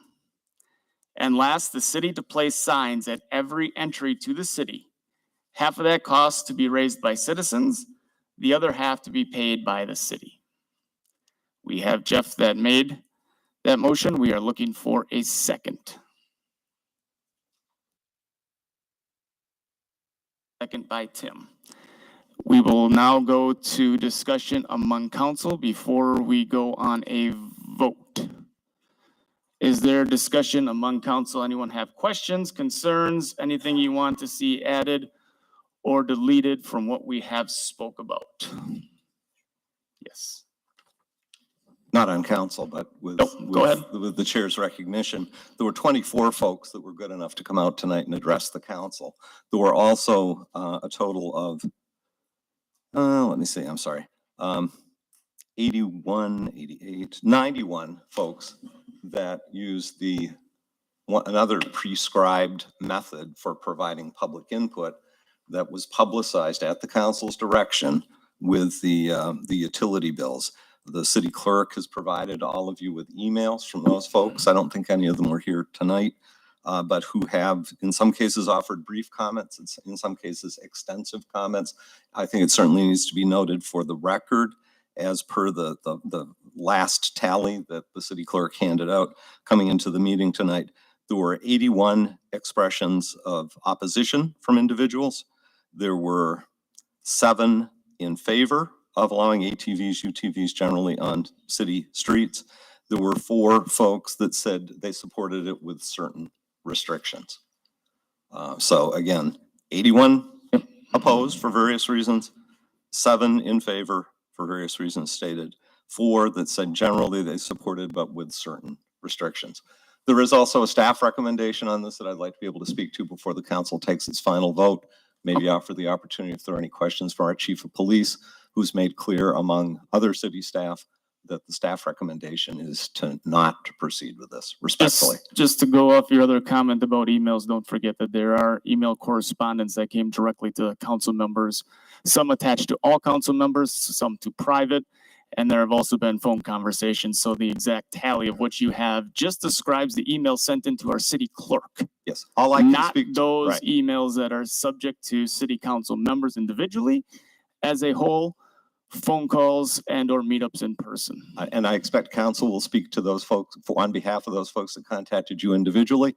I'm just wanting to put on record the expressions that came in the manner the council had identified as a way to provide Right, comments. which we have here up in front of us, correct? Okay, but Yep. I think the public needs to know that, and thank you for the time to share that. Yep. Yes, Tim. If I'm correct, we couldn't even discuss any of this if there wasn't a motion. Which we made, yep. And that, that's why we made a motion, so we could at least discuss Right. stuff. Otherwise, we'd be sitting here with our hands tied and there'd get nothing talked about or nothing done. Correct. Anybody else? Jeff? I did a Facebook poll on this on one of the Two Rivers, one of the local sites, and it was overwhelming majority. It was 77 to 11. 77 yeses, 11 nos. So when you're counting on all your data, that needs to get figured in there too. Out of those 77 yeses, 4 of them were not from the city. That can be verified. Of the nos, 2 of them were not from the city. So it was 75 to 9. 73 to 9, my bad. Scott. Was that just one And then we'll Facebook go. page, one Two Rivers site, or was it more than one? I'm just curious if it was That just. was just the one that I did myself. Okay, okay, thank And you. I was there just was curious another if it one was- that the if you did ratio was another like one or not. 5 to 1. Okay, I didn't follow that one as closely. I was just mentioned in it, so. thank you. Bonnie. I'm gonna vote no for this just because of the amount of people that are against it. And I think it would be fair for those people who were against it to understand in detail what you were talking about. I think that you should at least present it to them to give them another chance. They thought we were just voting to say yes or no to ATVs. And anyway, I'm just explaining why I'm gonna say no to this. Okay, Scott. Even more important, I don't know. Council members go first. Okay, so just for clarification, it's both ATVs and UTVs, correct? Yes. It's not one or the other. So if we say yes to UTVs, it has to be ATVs too. Right, they go together. Because that's my concern. My concern is with safety with ATVs. I'm okay with UTVs because they're kind of like golf carts. But my concern was with ATVs, just from personal experience with them and relatives and stuff like that too. So that's just, I just want to make sure people were understanding that it was both, not just one or the other. Okay, Tim. Is that actually the law that they have to be together? Because I thought it read that. From my they could be understanding- separated. With ordinances, they could be separated. From the chief of police, from what he has stated to us, it is they have to be together. He can speak further to that when he comes up, which I'm sure he's itching to do, but he's not gonna do that quite yet. Because 2333, I think with ordinances, you might be able to separate them. I thought that's how it read. I'm not sure. Okay. I'm not the attorney, so I'm. Anybody else? Jeff, then Jason. There's some comments made earlier about emissions and two-cycle engines. I don't know when the last two-cycle ATV was built. I think you might be able to get some of the race ones yet, but those people tend to stay off the roads with them. And as far as the injuries and that data, that's horribly skewed because most of those injuries happened in speeds over 35 miles an hour on highways where regular motor vehicle was going 55 or better. So that's not even comparing apples to apples. We are 25 miles an hour. The safety on this is minimal. The golf carts are more of a hindrance than anything. The golf carts, anytime they go on the street, are breaking the law because they are impeding. So they're allowed to break the law every time they go out there. And we wouldn't even consider ATVs and UTVs foolish, absolutely foolish. And this will never go away until it gets passed. It'll be like a school board thing, like voting on a new school. You just keep bringing it up, it's gonna go. This is not going to go away because it will come up every single year. Every year, we're gonna deal with it unless it gets passed. So we might as well either, other communities are doing it, lead, follow, or get out of the way. So we need to make a choice. What are we gonna do? Are we gonna lead or are we gonna follow? Jason. I'd like to get out of Jeff's way. So I think, much like Scott over there, the ATV, UTV was a concern for me, and you've beat me to addressing that. So thank you. Great minds, I guess. Second, for making decisions like this, I look heavily to the recommendation of city staff. They're experts in their field dealing with these things. They've done their research. They've talked to other cities and other communities that have ordinances that don't. I feel like we have a community that's really sold itself as the peaceful community on Lake Michigan. And if we start to evolve ourselves into that power sports mecca of Northeast Wisconsin, that changes the whole image of our community. And I don't know that people have thought further ahead to what if this becomes a UTV in every driveway kind of community. Is that where we want to be? I don't know if we do or not. I can't say if that's great for us or not. The ordinance in front, just to clarify, the ordinance in front of you or the motion that we have in front of you would not allow that. You can't have one in every driveway. Oh, correct. But that's what So- this so- could right. lead to that down that road. Right, but we're not discussing that. We're discussing the motion in front of us. Okay, and then finally, I look to constituents, and I have received the information from the folks that have put us up here. I've reached the communications from the city, both through the email communications to the whole group, to me individually, and then also I have received phone calls, talked with business owners in the community, and also spoke with a lot of people at Roger Street Days this last weekend when I was in the ticket booth and just hanging out, having some corn and beer. So it was very well publicized that this conversation was coming, and it was great hearing from those folks. And the number of people that I've heard from that are against this was overwhelming to me from the people that contacted me. So I'll be voting no on this as well. Thank you, Jason. Jeff? The city gets to ride around doing chores and everything with ATVs, UTVs, correct? Yes. That is specifically permitted by law, and in answer to your question, yes. Okay. They are used in the course of business. If And the council wishes to direct otherwise, the council certainly has that prerogative. ATVs, UTVs can be used in the winter for plowing snow? I believe that's a state requirement that was imposed on us. Yeah, within 2 miles of wherever their Okay, garage. that also, I think, includes 4 means of construction, correct? And agriculture. What's that? And agriculture. And agriculture. Correct. I don't know. That So doesn't come up if too often. this doesn't pass, all anybody has to do is strap a shovel and away you go. Strap a shovel on your ATV, UTV, and away you go. Yeah, in August, you might challenge credibility a little bit, but maybe. I'll let the police chief and the city attorney. In the 9 years that that's been allowed, has there been any incidents in the winter? No, I think I've asked that question last time, and what I got back from chief was not that he's known of. And nothing to add to that, chief? No. He said no. I got Tracy, and then we'll go to Jason. Tracy did have her hand up. Well, my concern usually is risk management, something I deal with on a daily basis. And liability, I'm assuming that we've all checked with the city's insurance company, and the city itself wouldn't be liable if something were to happen, and Attorney Bruce can speak a to. lawyer would sue us. Lawyer can always sue you.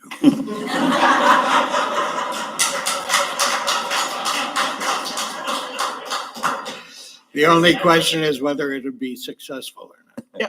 I would say it's probably very small because of the fact that we already drive around in UTVs as a city. So like Parks and Rec, police, fire. Yeah, but we're talking about ATVs as well. Right. So you can't separate them, so you're gonna have to think of them as a group. And if we did get sued by a lawyer, we could, as individuals, be sued as well. Well, adopting an ordinance is a legislative act, and the law generally provides that actions by municipalities, governments in general, that are in the exercise of their legislative powers are immune from liability. So I don't think you have to worry about liability claims against the city, although, they can always be made. But I think the law would back that up, and I think the law is strong in that respect. What you might want to be more concerned about is situations where you adopt provisions in an ordinance that are themselves subject to legal attack. Jason.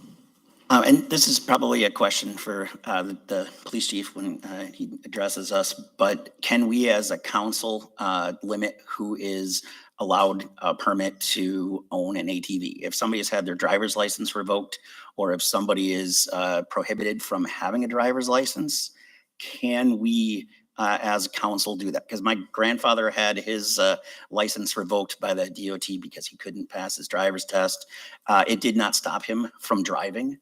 Then his insurance dropped him, and that did not stop him from driving and causing accidents. Finally, the family, my uncles had to take away his keys and his spare keys and tell the locksmith not to come any longer. So if he had access to a golf cart, then he would be using that, and I don't think the situation would have improved at all. So can we limit that? Yep, absolutely. I think there are problems with an ordinance which would provide that only those currently owning ATVs or UTVs may use them within the city. I think you get into discrimination concerns there and equal protection concerns. So yeah, I do have certain concerns regarding that as a provision in an ordinance. Well, we do that in other ordinances, such as the garage ports, that nobody after that date could put up a garage port.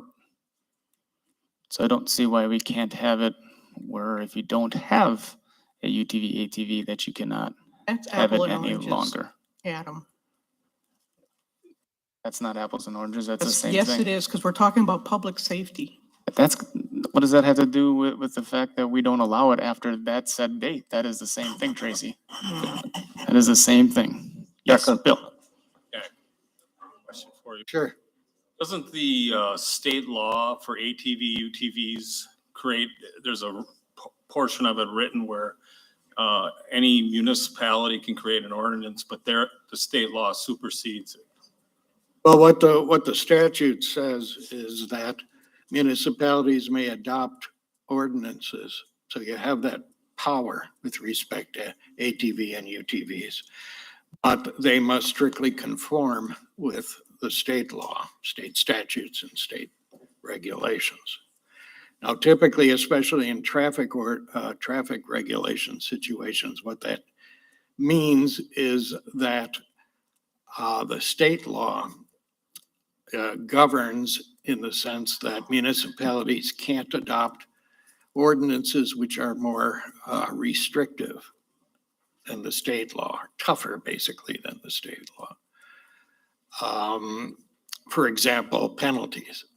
If the city was to impose penalties greater than those stated in the state statute, that could be problematic because then you're being more restrictive. There is a DNR regulation, NR 64.03, that says no municipality may register or license ATVs. I don't know why it doesn't mention UTVs, but that suggests that if the city gets involved in regulating registration, that there could be difficulties in that respect. However, where the state law doesn't govern, where it does not expressly state that such and such must be the case, then I think you have the leeway to do something about it. For example, things have been mentioned like insurance requirement. I don't see anything in the law saying anything one way or another regarding whether or not you have to have insurance. You just don't want to be inconsistent with the state law. Can I ask you another question? So if you took a driver's course for ATVs, UTVs, you're 12 years old and you're allowed by the state to ride them, we wouldn't be able to deny this person that. I don't see, I think that would be challengeable. I think that could be challenged. For example, if the city said something like you have to be 21 years old to operate an ATV or UTV, that's not, the state statute says basically, that's not the case. It doesn't impose that limitation. We'd have to follow state law in that case. I think so, yes. I believe it's 16 years of age anyway. Yeah, it is, but I'm just saying if the city adopted an ordinance saying, gotta be 21, that's in direct conflict and it's inconsistent with the state law. That I think would be a legal problem. We can't force somebody to have a driver's license to operate one. I haven't seen anything in the law, the state statute imposing that requirement on operation of an ATV. So the question would be, would the ordinance be more restrictive than the state law in that sense? And I think that could be a legal problem, yeah. Would it be different because state law is currently prohibiting them or allowing them on state trails or private trails, or however you want to describe the trails? They don't have any laws as it pertains to streets. How does that differ? Well, here's the issue there. What a court does, let's say this goes into litigation, and that's what I'm looking at here, and I hope you folks understand that. I'm not saying that the city council should or should not adopt an ordinance. That's within your authority. But my job is to advise you as an attorney. The state statute says municipalities may adopt ordinances only if they're in strict conformity with the state law. What a court will do in interpreting statutes, it'll look at them and it will want to make every word count. It will not want to treat any of the language in a statute as being superfluous or meaningless. Well, I don't think a court would ignore the statute's provision that there must be strict conformance. Giving cities the right to do whatever they want regarding ATVs and UTVs, interpreting the law in that fashion would basically make the word strict conformity meaningless or superfluous in the statute. So I don't think it's likely that a court would do that. Even though you're a municipality and you do have certain rights and jurisdictions over roadways, that would basically throw that language out the window. And much as we may want to do that, in this and in other instances, I got to tell you, I think that's a legal issue that you could find problematic. Best if you're not inconsistent, directly inconsistent with the state law. Tim. So from what I've read up on and seen is that if the city comes up with a set of ordinances, that has to get approved by the state. So they check it to make sure that it's not overbearing. Well, yeah, there is a requirement that it be provided to the state, to the DNR specifically. But I don't see anything in the law that says that they have approval authority, that they must approve. Wisconsin, Unfortunately, they made this law extremely complicated. Wisconsin Dells on theirs that in the city streets, on the streets and stuff, you have to be 16 or older. You have to have a valid driver's license to use one. No open containers, and they have all, Right. That's. I don't think as far as I know, the law doesn't address, for example, the whole open container issue. Doesn't say that it's okay Yeah, to do that. a lot of So people's I think, concerns were yeah. kind of So and again, this is my interpretation. There's really not cases saying much one way or another, but strict conformity means it with respect to this statute. But I think a municipality would be within its rights because the state statutes and regulations don't address the open container issue. I think they could, the whole issue of a driver's license, the law only really seems to address registration of the vehicles themselves. So an argument could be made, and I'm sorry I can't give you definite answers on this. Argument could be made that that's one of the areas that the state law does not regulate. So it wouldn't be inconsistent for a municipality to impose. There are those who will argue, well, that's making use more restrictive because you have an additional condition. Okay, Okay, we're gonna go to the phone because we don't want to ignore Darla. She is there, probably patiently waiting. She can't really raise her hand and she probably has something to say. So Darla, do you have anything on this that you wanna, before we go to other council members again? Yeah, thank you very much, Adam. First of all, I want to say I appreciate everybody in the audience who came in tonight to voice their opinion. I wish I was there this evening. It just wasn't possible. But I mean, this is the way we should be working for city government. So I'm very pleased with what's going on this evening.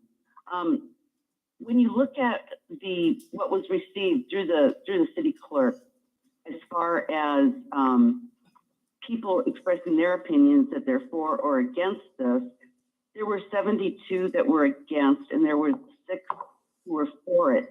And I understand, Jeff, that you did your own informal poll, but there, you know, that I can't really take that seriously because the question can be couched differently for different people who were asked.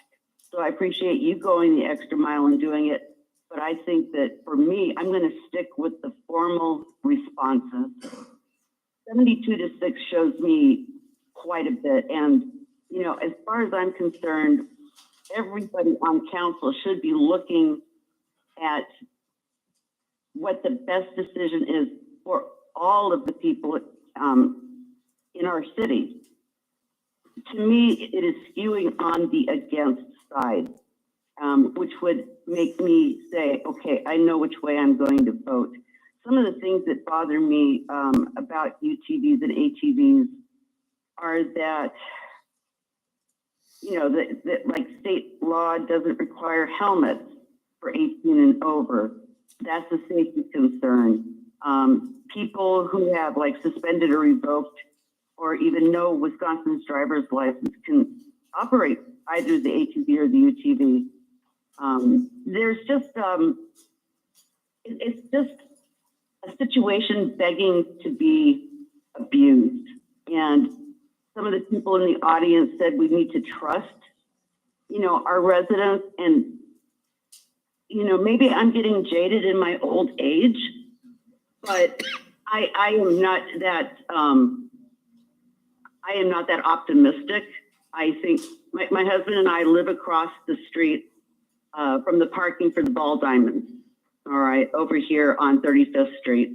There's a nice big parking lot right across from our house. It's gravel and dirt, and we have ATVs over there just ripping it up. And so, I mean, you already got people who are going around on their ATVs, regardless if it's allowed or not. But I have to side with the people who have made it known that they do not want to have this. All right, because that's who we work for. And I appreciate everybody else's arguments, but that is just the way that I will go. Okay, thank you. Jeff, then Bill. Couple things, Adam, I think, unless I think of something else, which I know I will. I think we need to take out, you cannot get the permit unless you own one as of date. That would just keep people from purchasing them, and they're at $8,000, $9,000 to start for. That's just for an ATV. UTVs are even higher than that. You're not going to be responsible with that kind of money. And second of all, to address the parking nightmare, we can put it in the ordinance. If you come into town on a trailer, you have to park it when it parks. There's plenty of room for parking at the parks. Look how many boats they put down at Vest Park. Look how much room there's at Washington Park, Xander. I mean, there's plenty of parking when it comes to that. And commenting on Darla's, my not being very formal. Yes, mine was very, very formal because I had yes or no answers, absolutely no discussion. And everybody but one person followed that. I addressed that one person and that was the end of it. Nobody other than those 88 people, nobody had any discussion on it at all, strictly yes and no votes. So that was 77 to 11. Of the absolutely yes, no discussion. So that's all I got until I think of something else. Thank you, Bill. I got some comments about Point Beach State Park. I got in touch with Aaron Dembski, the superintendent over there. And, I'm thinking probably our greatest chance to have a trail coming out of Two Rivers would be Point Beach State Forest. And she said they go by their master plan. And so their master plan doesn't include ATV or UTV trails. And that's still good for 10 years from now. So for at least 10 years, there's no possibility of any ATV or UTV trails in Point Beach State Forest. Anybody else? Would it be possible for the council or that we could make public what the laws are in Wisconsin, Dell, for their ordinance that's approved by the state? Because they have in there, no cruising with ATVs. They have nuisance laws where if someone has a radio, they can't have it, that it can't be heard over 75 feet away unless it's for a distress call or something. And they have a very nicely written set of ordinances that probably would appeal to 95, probably 98% of everybody in a room. It just says it's all right there. So long as you understand it's not approved by the state. It's perfectly fine as an ordinance. DNR doesn't say, okay, this ordinance is okay, that one isn't. I can't. You have the right to reject particular ordinances and accept others. Thank you, Tim. Anybody else? Jeff? Are these pictures that were on the flyer? No. Right. But, I mean, the flyer that was sent out wasn't the most advantageous for the people in support of ATVs because they cherry picked the worst of the worst. And we tend to cherry pick when we're going to use and not use on council, when to trust and not trust people. We do it all the time. We got to trust them here. Well, it suits me today, so we need to trust them. Well, we can't trust them. It suits me today, so we shouldn't trust them. Be consistent. Just let's trust everybody for once. If there's probably 1% of the people that could be the bad apple, well, then that 1% is gone. This isn't rocket science, people. At some point, it's going to pass. Quit wasting time. Scott? I don't think it's, for me personally, it's not a matter of trust. We're all adults. If we see something in our bill that we think is negative, I think people should just go on the internet and look up for themselves. I think that's what a lot of people did, at least a lot of people I talked to. So yeah, the city may have done something where it was negatively saying this is bad, this is bad, this is bad. But if we're all adults, and I've heard that a lot tonight, is we should trust the people who are thinking about this stuff. If we want to trust them, I'm sure they've gone out to the internet. A lot of these people here tonight, they have done their research. It's obvious. They've talked about this and that. So I think we have to trust the people, but we also have to trust what the people want us to do. The only reason why I'm sitting here is because I told people that I will listen to the people. I don't have, whatever that may be, I'm not going to go into it, but I think we have to listen to the people, and whatever the people want, I think within reason, we should do what they want us to do. That's why we're here. Thank you. So as we go through this and we talk about many things, one of them is tourism that keeps getting brought up. We tend to neglect the amount of campers that come through our way on the way to Door County, maybe on their way to whatever campground it may be. There's several around us. We see them pulling UTVs and ATVs along the camper on a trailer, not necessarily cars anymore. Okay. These people are not stopping in Two Rivers. They're not taking their camper and trying to park it downtown in parallel park. Not doing it. They're driving through our community and straight through. If given that opportunity, they may park somewhere. Maybe they're parking at Walsh Field. It's not public parking at Pick and Save. Maybe it's Pick and Save. Maybe it's Vets Park Launch. Okay, spot to park their camper and then explore our beautiful city on the utility vehicle, on the ATV that they brought with them when they went camping up north. We neglect those people time and time again. We forget about, we are a fishing community, right? We talk about fishing all the time. We're not talking about fishing in winter, right? And all the people that take their ATVs and UTVs out on the water, right? How simple would that be just to ride up the boat launch and come right into our city? But nope, we tell them no. We tell them stay on the water, stay there. Let's not make things easy for you. But we want you to come fish. Okay, the beach. Plenty of opportunity for people to come and enjoy our beach, and actually it would probably help the parking. UTVs, ATVs are much smaller. You can fit many more of them in a parking lot than you can a car. That's a guarantee. Okay, and don't forget our own citizens. We do talk about tourism a lot. I talked about it as well. Don't forget we have people here that pay taxes every single day. And those people have voices, those people have rights, and they should have the ability to be trusted, to be able to do the same things everybody else does. They may not own a golf cart, right? They may not want a golf cart. We have to be more open-minded. People around us are doing this. Okay, Kewanee has it, Brilliant has it, Reedsville has it, Valders has it, townships around us all have it. Okay, that's great. Manitowoc doesn't have it. A couple months down the road, maybe they will, maybe they won't. Good for them. They also have a one-way street that they converted into two-way that's causing all sorts of controversy. They still did it, right? Not everybody was in favor of it. It didn't come to a public forum,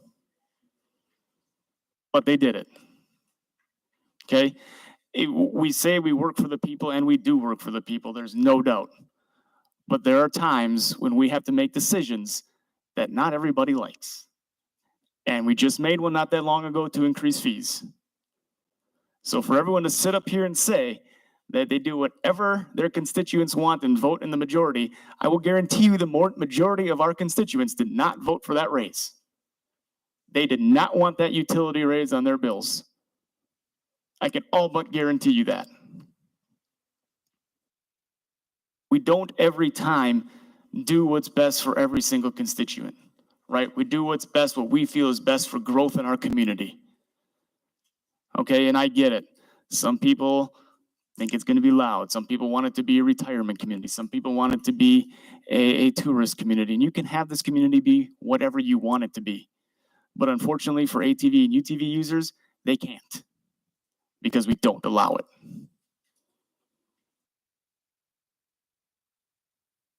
It's going to keep probably coming back. I don't think it's going to stop because more people are going to pass it. Wisconsin Dells, probably the biggest tourism that we have in the state of Wisconsin. Passed it. We're tourism here to a point. Not to Dells, but to a point. You have people around you that are doing it, and they come more and more every year. The people that are adding it every year are increasing. The people that are getting rid of it are not increasing. They are doing it.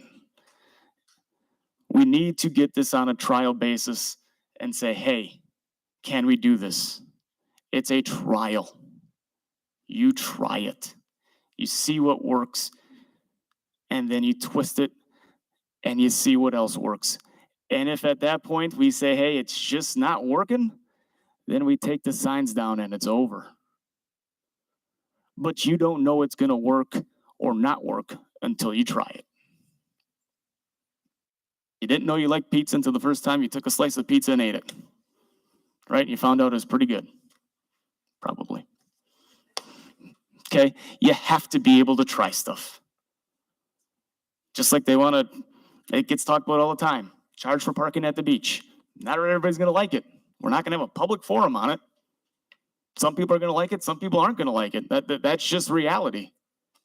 But if it passes, we're doing it because we think it's best for the community. Right? Just like the front yard gardens. Not everybody's going to like it. Not everybody's going to like corn stalks in their front yard. But if it passes, right, you have to be able to adjust. Not everybody likes Project 365. It's here. Right? We're moving forward with it. I think this is something we need to move forward with on a trial basis. One day it's going to come where council changes, and it's just going to be, this is what we're doing, period. not a trial basis, boom, it's enacted. Kind of like what Wisconsin Dells did. It's not a trial there. It's not a trial. We're given the opportunity for a trial and then to come back here and say, hey, this is what we need to fix. These are the problems we're having with ATVs and UTVs. These are the problems. We need to fix them. Council addresses it, and we give it another year. And at that point, if it don't work, we're done. But we'll never get there if we can't move forward on it. If you want to do a trial basis, I wish you'd bring it back then next time in trial form. That's what So- it is. No, so people can see it and think Right, about but it. we didn't have a recommended action. I gave it to Greg. Be on there. I gave him all the bullet points. It's not on our agenda the way I asked for it. And I then was the of the other thing. understanding that would be the council's direction. Okay, the other thing I wanted to say was, we haven't fixed the golf cart problems. We haven't fixed bicycles on the sidewalk. And I've heard of people saying golf carts are now on the Mariners Trail and e-bikes. I've heard of that just from one person for the golf carts and two people for the e-bikes. My point is, when the problems come, we don't fix them very well. That's why the trial thing is going to be the best way to go about it. Because the golf carts, we just said, here you go, we're enacting it. And now we got problems. If we go this on a trial basis, we have the ability to adapt, retract, and create new if we need to do so. So when we see those issues, we can at least fix them. Now with golf carts, they're there. Well, it doesn't mean you can't do something about it, or you can't change some things that are wrong. The seatbelt thing, I don't even know why they should have seatbelts, especially for children, or not allow those children in there. That is the biggest problem. I hear about it all the time, and that's not what we're talking about. Sorry. Okay, we're going to kick it over to Chief Colmeyer. Looks like Assistant Chief Meinert is going to probably do an assist here. He's my technical representative. Yeah. It's gonna be like an alley-oop, huh? Yeah. You serve it up, he tosses it in. Well, I think I have to say, and I concur with everyone else, I appreciate all the different points of view. And I want to say that, our opinion and our staff recommendation doesn't discount all those different points of view. We have to make a recommendation at the end of the day, and a lot of times it's not always in favor of what somebody wants. Most of the time it's not. And I think you find out that in circumstances like this, where, clearly we have representatives from both sides of the argument, that someone's not going to be happy with whatever decision is made. And unfortunately, that's the nature of the beast. So, how do you reconcile that? And the only thing I can say from a bottom line with addressing that is we have somewhere on the order of 250 some people that have in one way or another expressed their desire not to see ATVs or UTVs on the roadways in Two Rivers. And then we have approximately 70 to 80 or so from the various forms of communication that have indicated that they would like to see them. So from a majority perspective, I think that's obviously very, very clear. Yes, I think you're absolutely right. Sometimes decisions have to be made, and sometimes they're decisions that don't necessarily agree with your constituents. But I think we generally live in a society where the majority generally rules, unless there's some kind of extenuating circumstance that exists. I don't know that that's the case.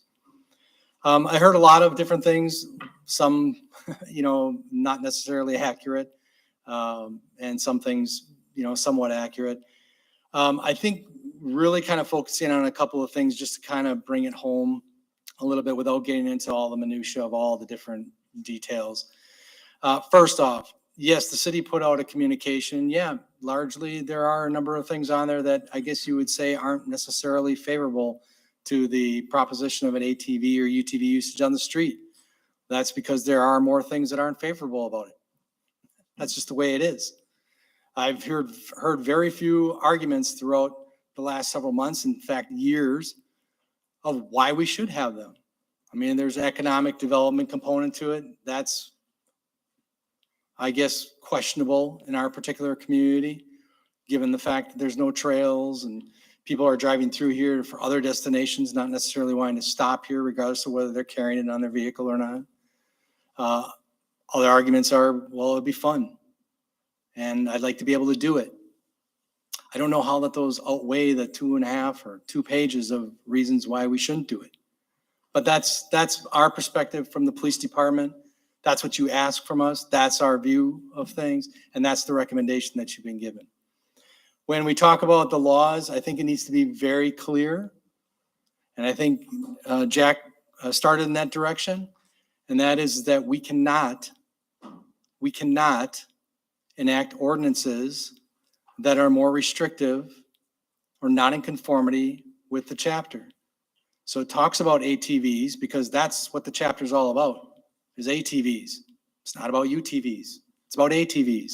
UTVs are mentioned in the ATV statute, that's a permitted use.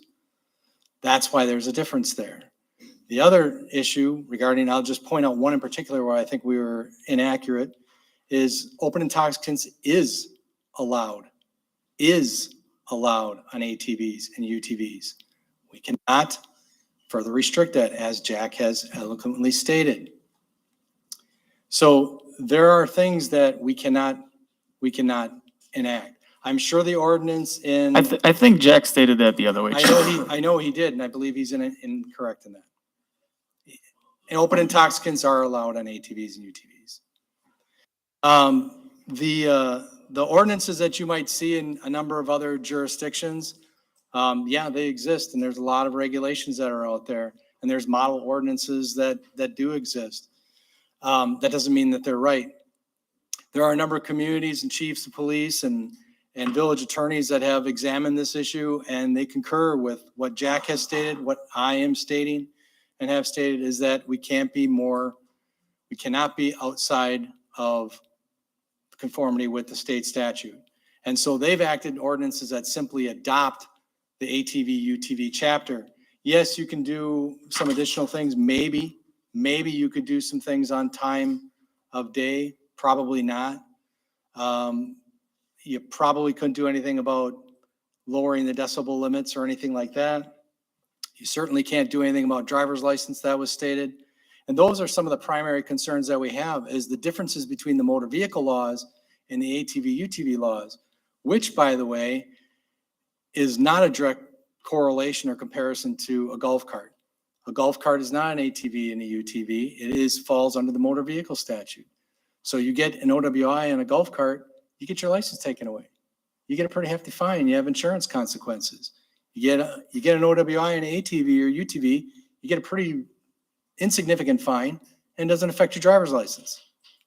So all the things that were stated, which are concerns of the police, is that the people who aren't supposed to be driving out there then just turn to other modes of transportation that they are able to legally do.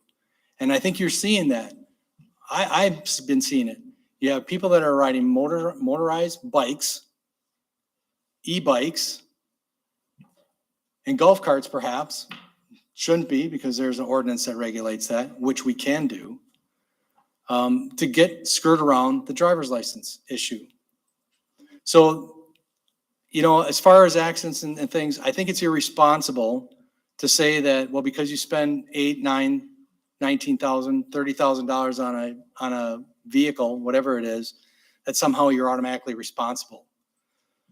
There are fatalities and there are injuries throughout the state, and you can find the statistics on the DNR website very readily. I could sit here and spend time and go over all of those to try and shock and awe everybody about it, but they exist, and they exist whether the thing's $30,000 or it's $9,000. And so they happen. I have a family member that's in the medical field, just had a 12-year-old child come in with a compound fracture of the femur. Before that was a 30-year-old woman that came in with what apparently they call a degloved elbow. Don't ask me what that is, but it does not sound good. And most of these accidents are also revolve around alcohol. And so obviously that's a concern for the police department. So it's our recommendation. I understand that there's a lot of different points of view. I understand that this may come up in another year from now. and perhaps it will. We're going to make the recommendations that we think is the right thing to do at the time. And it is not about trust. There are a lot of laws on the books. And if we trusted everybody, then I don't understand why we have speed limit laws. I don't understand why we have a book this thick of all the different laws that we have. We're just simply going to trust everyone that they're going to do what they're supposed to do and be responsible in doing it. So we have laws because we feel that it's necessary to act them in certain circumstances. Do we regulate everything? No. Should we regulate everything? No. But it's not about trust. It's about trying to be responsible and just trying to look after the public safety. So that's our point of view from a police department perspective. The ordinance that you have, I guess before you, or the proposed ordinance that you have before you, like I said, I think some of those things that you can do, I don't think you can do others. And in talking to the chiefs in other jurisdictions, I'm going to tell you right now, it'd be very problematic to direct our officers to issue citations on something that we don't feel is in conformity with state law. This is not an opinion situation. We're not a situation where we say we're not going to follow the law because we don't agree with it. It's a matter of what's in state statute and following that and not being outside of the bounds of that. I had a couple questions for you Yep. based on a couple things that you said. So there's a couple of them here. How much time did you spend with communities who actually passed this? You stated how much time Yeah. you spent with the communities that didn't. How many times? No, how much actually- time did you spend with those that actually passed it? Yeah, I have actually spent really hardly any time with any of the communities that haven't. Oh, you I've said s- you're talking to communities that didn't pass it. Maybe I'm not sure if I said that. If I did, I misspoke. Actually, really all of the communities that I spoke to the chiefs at are ones that have it in place. And in speaking with them, for full disclosure, some have call it a mess. But the majority have said that it's been all right. The biggest complaints that they have is noise. Go figure. So yeah, it is a valid concern. They generally have problems with the people within their community as well. So what I've heard from most of the chiefs, not from the visitors to the community. They also recognize that people generally are completely ignorant to the regulations that they're supposed to be following, regardless of whatever the ordinances are, or whatever strange ordinance requirements that are probably not legal and they put in place. People just think that they can get on the ATVs and UTVs, they can kind of do whatever they want, and that's generally the practice of what happens. That's what I've also been hearing. So the majority of them though don't have problems. And I didn't say that. You said the majority. I said the majority of them. I said generally it's okay, but they have problems with noise. Have problems and with everything. And they have problems with them not following certain regulations. The other thing that I've heard from a couple of the communities that do it and have general issues with it is that they just don't enforce it. The officers aren't familiar enough or comfortable enough with it and don't feel that because they're not comfortable with it, they don't enforce it. And when it becomes too kind of prolific, which I'm not necessarily saying that would happen here in Two Rivers, but there's certainly some towns where the trails are and things like that, more rural communities that have this. Again, lack of statistics doesn't mean that things are occurring. That's basically like saying we're not gonna enforce drug laws and then say we don't have a drug problem. So that's what you're finding in a lot of communities is that the officers aren't able to effectively enforce it. And so you don't have the statistical data that you might otherwise. Okay. So then you also said that people with revoked license are driving in golf carts. You brought that up They may just before yep, that's what you stated. So we're not really doing anything about that. You kind of alluded to that more or less. So what is the big problem then with adding ATV, UTV?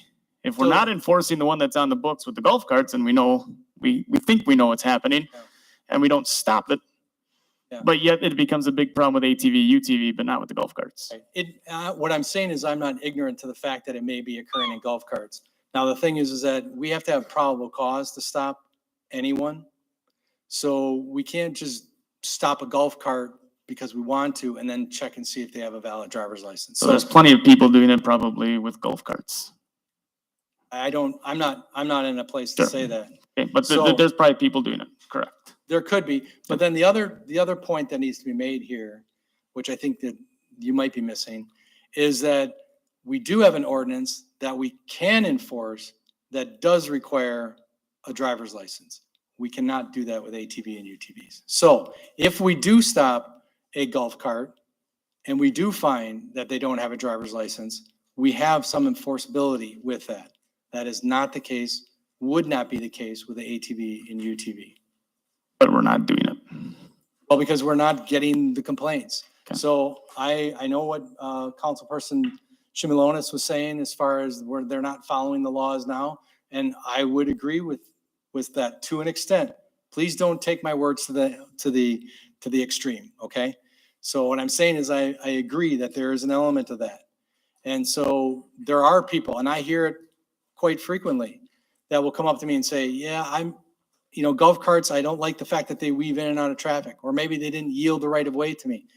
But we are not getting the complaints from the citizens to follow up on those. We're hearing them by way of conversation at Quick Trip, or when I'm off and at a family gathering. I mean, that's when we're generally hearing those things. We're not getting the complaints to be able to take enforcement action on them.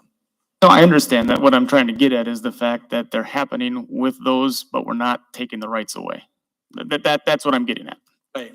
And so my answer generally to a lot of these things, when people say, well, I hear noise on motorcycles, maybe there's people that are operating golf carts without licenses, or, my car or my lawnmower or my motorcycle's louder. Why would we want to add to that mess?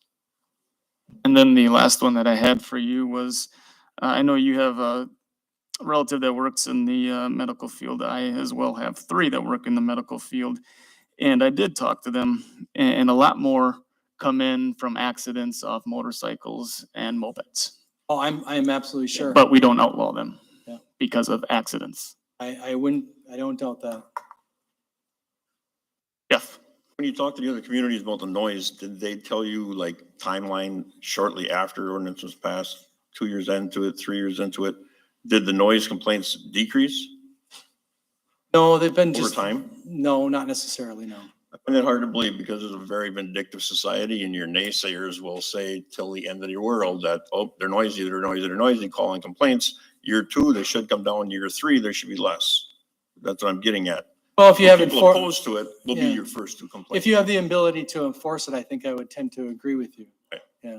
But, the other thing to be aware of in a lot of those communities, which are not at all like Two Rivers, which I think I alluded to, is that most of these communities that allow this are rural in nature, or they have trails that are next to them, and some with some very significant trail systems. And so they're getting a lot more traffic in that isn't necessarily always the same people. So from an enforcement and, I guess, decreasing problem perspective, if you're getting a relatively fresh and new population that comes in regularly, I think you could see a fairly steady call volume. But if you were in a situation where it was more close knit, then perhaps maybe you might tend to see more of a decrease in those things over time. Anybody else questions for Chief before we go to a vote? All right, thank you very much. So we do have a motion that is on the table. Again, it is for a trial period. And once again, I think that is going to be the best way to move about this, to not just simply enact it and walk away from it and have problems like we have with golf carts. If we have those problems like we have with golf carts, we can come back here next year at this same time and say, these are the problems. We need to fix them. And that's what city councils do. They fix the problems. And that's why we're here tonight. So if no one has any further questions, we will bring this to a roll call vote finally. Jamie. Right. Want to repeat the motion, or it's exactly as presented, correct? Yes, there was no one that changed it. Okay. Has to, but we never really discussed it. What's that? Taking out the having it right, having your ATV, UTV as a current date. That be seconded by you, Tim? Yeah. Okay. You And then can, also I wanted to have in there that, if you're trailering them into town, that we should have not been allowing them on the city streets, but unload in parks. so we got no permitted. What we're scratching out is no one permitted to get a permit if they don't already own an ATV, UTV before today's date. That is getting scratched.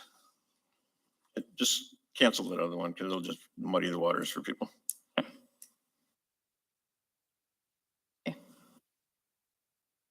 Oh, all right. Scott Steckmisser, No. Adam Huskey, Aye. Jeff Delkey, Aye. Tracy Coach, No. Bill Leclerc, No. Darla Leclerc, No. Tim Petrie, Jason Ring, No. Bonnie Shimulinas. No. Okay, motion fails 3-6. All right, thank you very much, and thank you to the public for coming out and addressing the issues and doing so very respectively. We had a very good audience, that was very, very informative, and we did so in a respective way. So thank you very much for cooperating with that.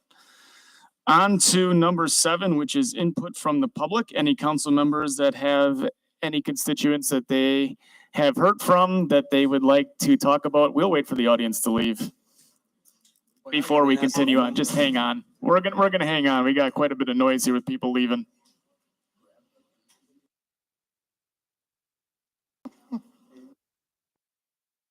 Hello? I'll get to you, Darla. Okay, thanks.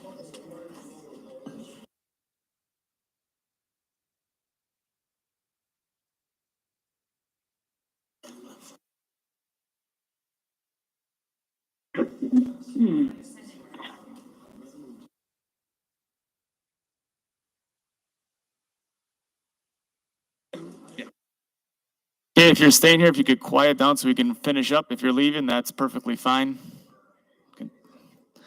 Okay, we'll go for input from the public. We'll go, actually, this is input from the public, so we're actually asking the public to input from us. So Darla, hang on. Anyone wishing to address the council on anything that's on this agenda or anything for a future agenda can step up to the podium, my right, your left. State your name and address for the record.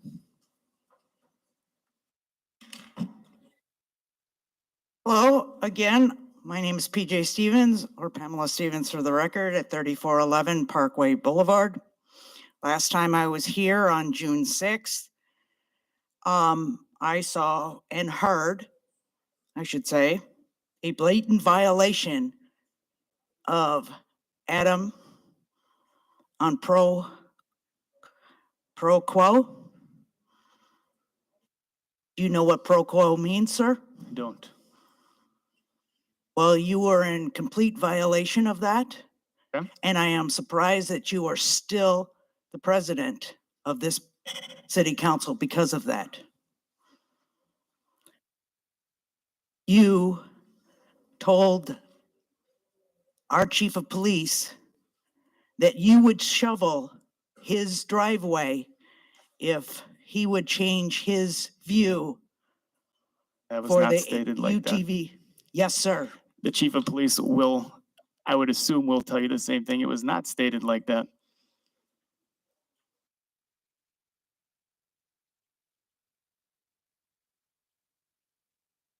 So the discussion at the time was, which I don't remember exactly what led up to it, but I think you had made some comments, this was probably about 2 or 3 meetings ago. You had made some comments about how you go around the neighborhood and help out your neighbors and plow their snow with your ATV or UTV. I think I made the comment in jest as a joke that I hadn't seen you by my house and doing mine. It was meant to be a joke. I think it was taken as a joke. We often joke with each other a little bit, sometimes poke little jabs at each other. And then I think you responded, which I took as a joke, that if you pass an ATV ordinance or allow us to pass an ATV ordinance, I'll shovel your driveway. I don't remember exactly what I said after that. I think I said something like, You retracted it. no, Yep. something like that. and understanding that others might take that out of context and maybe have an issue with that. So I apologize if there was anybody that misunderstood the gist of, you know, comments that were going kind of back and forth with each other. But I did not take it as any type of, you know, solicitation of me or for me to do any favors or anything like that. And it certainly has not changed my opinion on whether we should have ATVs or UTVs. And for the record, we are neighbors. Yes, we are. We were neighbors. talking actually about the live neighborhood around from each other. and blowing out snow. So Yes, correct. We, loud diesel gas. there's a lot of people that do that around the neighborhood.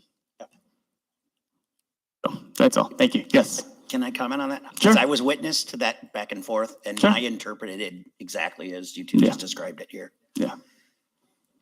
So if you understand that, that was the context of it. Jack, did you have any issues or concerns about that exchange? Okay, Thank you. thank you. Do you have anything else you'd like to add?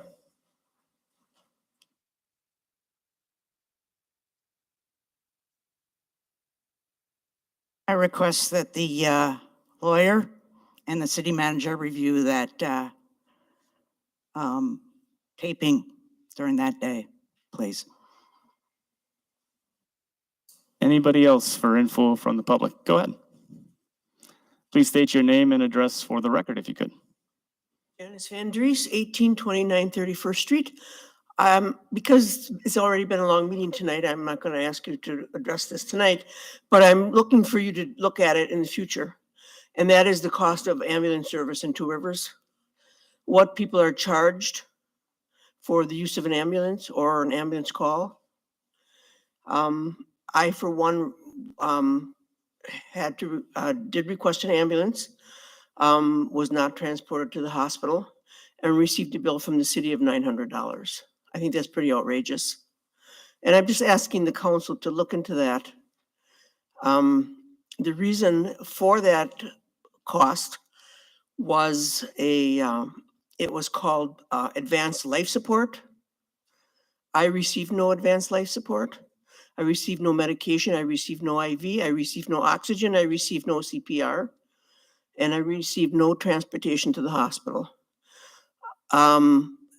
The company that you are using to bill for ambulance calls is calling, and which is what I did receive, was an EKG. They're calling that advanced life support. In my opinion, that's not advanced life support. That is an assessment tool. And I would like you to look at that in the future and just discuss it and see what you can come up with. Okay, you have her name and record, or your name on record. Okay, we'll have, I think Chief Denzing can follow up with that. Is that accurate, Chief?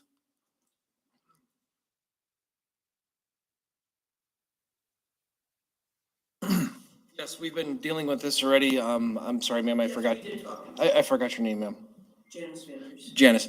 Ms. Janice came in, she discussed it. I believe she discussed it with the city manager as well. Yes, also. Unfortunately, the charge is what it is. The council approved those charges. I believe it was January of this year. It was earlier this year. Recently, I'm sorry, yeah. I'm unfamiliar with the exact date. We went with a recent average of our competitors. That's what the charge is. The call was just, services were performed. I unfortunately through HIPAA cannot give you details of that, but everything was found to be on the level. So her question then just comes back to rates. So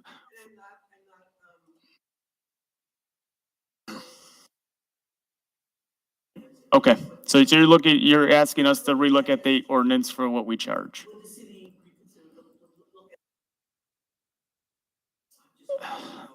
I think at the time we were quite a bit under what a lot of other municipalities were at. Medicare, which I am covered under, and Medicare supplement, does not cover an ambulance bill, an ambulance fee, if the person is not transported to the hospital. So it's out of my pocket, and that's an issue. So I'm hoping that you can look into that. Okay. Thank you. Yep. Darla, did you have something for that? Okay. Sorry, I was trying to, I had myself on mute, I forgot. You know, one thing that's, I want to go back to the ATV, UTV thing, and one thing that's bothering me, and I know it was brought up during the discussion, is the fact that this is probably going to come up year after year after year. And it reminds me of when we had numerous referendums for the high school. We kept having them until finally it passed. It was like people were worn down. I'm wondering, this is the third year in a row that this has come up, and staff and the PD have spent an enormous amount of time on this. And we as a council have as well, in debate and making, just discussing it and trying to come up with solutions. And I would like to be able to avoid this, perpetuating itself, and it just goes on and on and on. I'm just wondering, I would love to make a motion that says after going to vote 3 years in a row, then we let it lie for 5 years, no less than 5 years, and then it can be revisited. I don't think by statute we can do that, but we can confer with Jack. I don't think that would be legal. I don't think you can prohibit council members from urging consideration of any possible ordinance. So Matters. I wouldn't recommend making that motion. Let's put it that way. Matters are the subject either of a special meeting, which is by ordinance, or by practice. We've said, well, golly, if the council president or any two council members or the city manager can call a special meeting, we kind of give a tip of the hat to putting it on a regular agenda, because I would hasten to add, it may end up on the agenda. Nothing precludes the council from saying, we talked about that last week or last month, and promptly voting it down. But to Jack's point, I guess as well, there's not a method to proscribe or prohibit that. There are ways to get a vote to close debate, but you can't just kind of preemptively prevent debate on any issue in the future. Okay. You just need to see this just coming up, year after year. I know the police department has a lot of other things on their plate, as does staff, and every year we've spent a lot of time on this, and it would be nice if we, maybe we could cut down on it in the future, and not drag it out. I don't know, it just, there probably isn't anything that we can do, but it is what it is. If it comes up again, it comes up again, but it just seems like we've got better things to do with our time sometimes, so. Okay, any other input from the public? Yes, sir.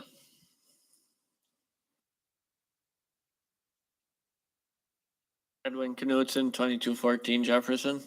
What if we put the ATV, UTV issue on the ballot and send it to referendum? It can be done. I don't see any reason why we can put it on the ballot. Then let us decide. That is always a possibility. I don't know what the route to that I'm is. easier. Greg or Jack may be able to better answer that. I think council could direct its placement on either a regularly scheduled election or special. Becomes a bigger question for the council. How often are you going to do that? And I'll leave that to you.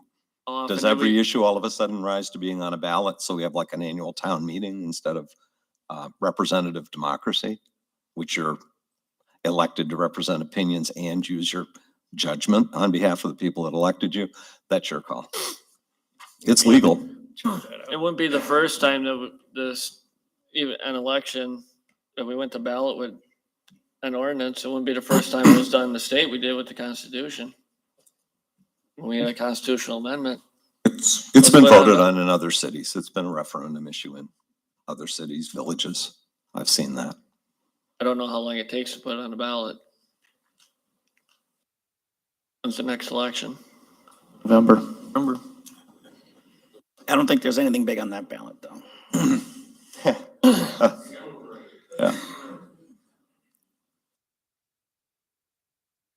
All I got to say. We'll look into it. Thank you. Anybody else? Input from the public? Good council. All right, seeing none, we're going to move on to council communications. Letters and other communications received from citizens. Anyone have anything they'd like to address with the full council? Tracy?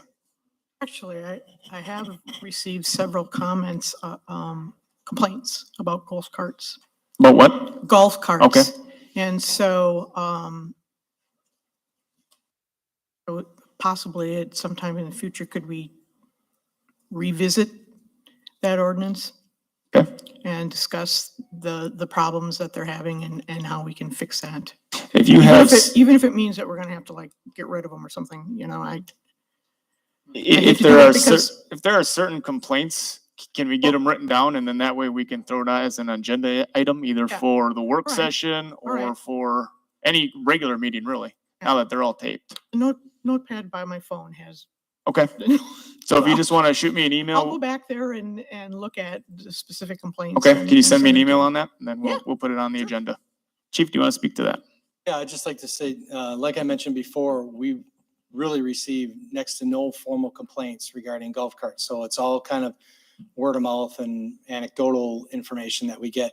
So I would encourage people, if there truly is a problem that you're having, or you perceive that someone is doing something illegal, that you please contact the police department.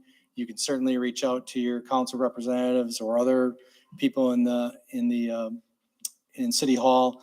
But if you can get information, a description, there is a license sticker, should be a license sticker on any golf cart that's registered in the city of Two Rivers.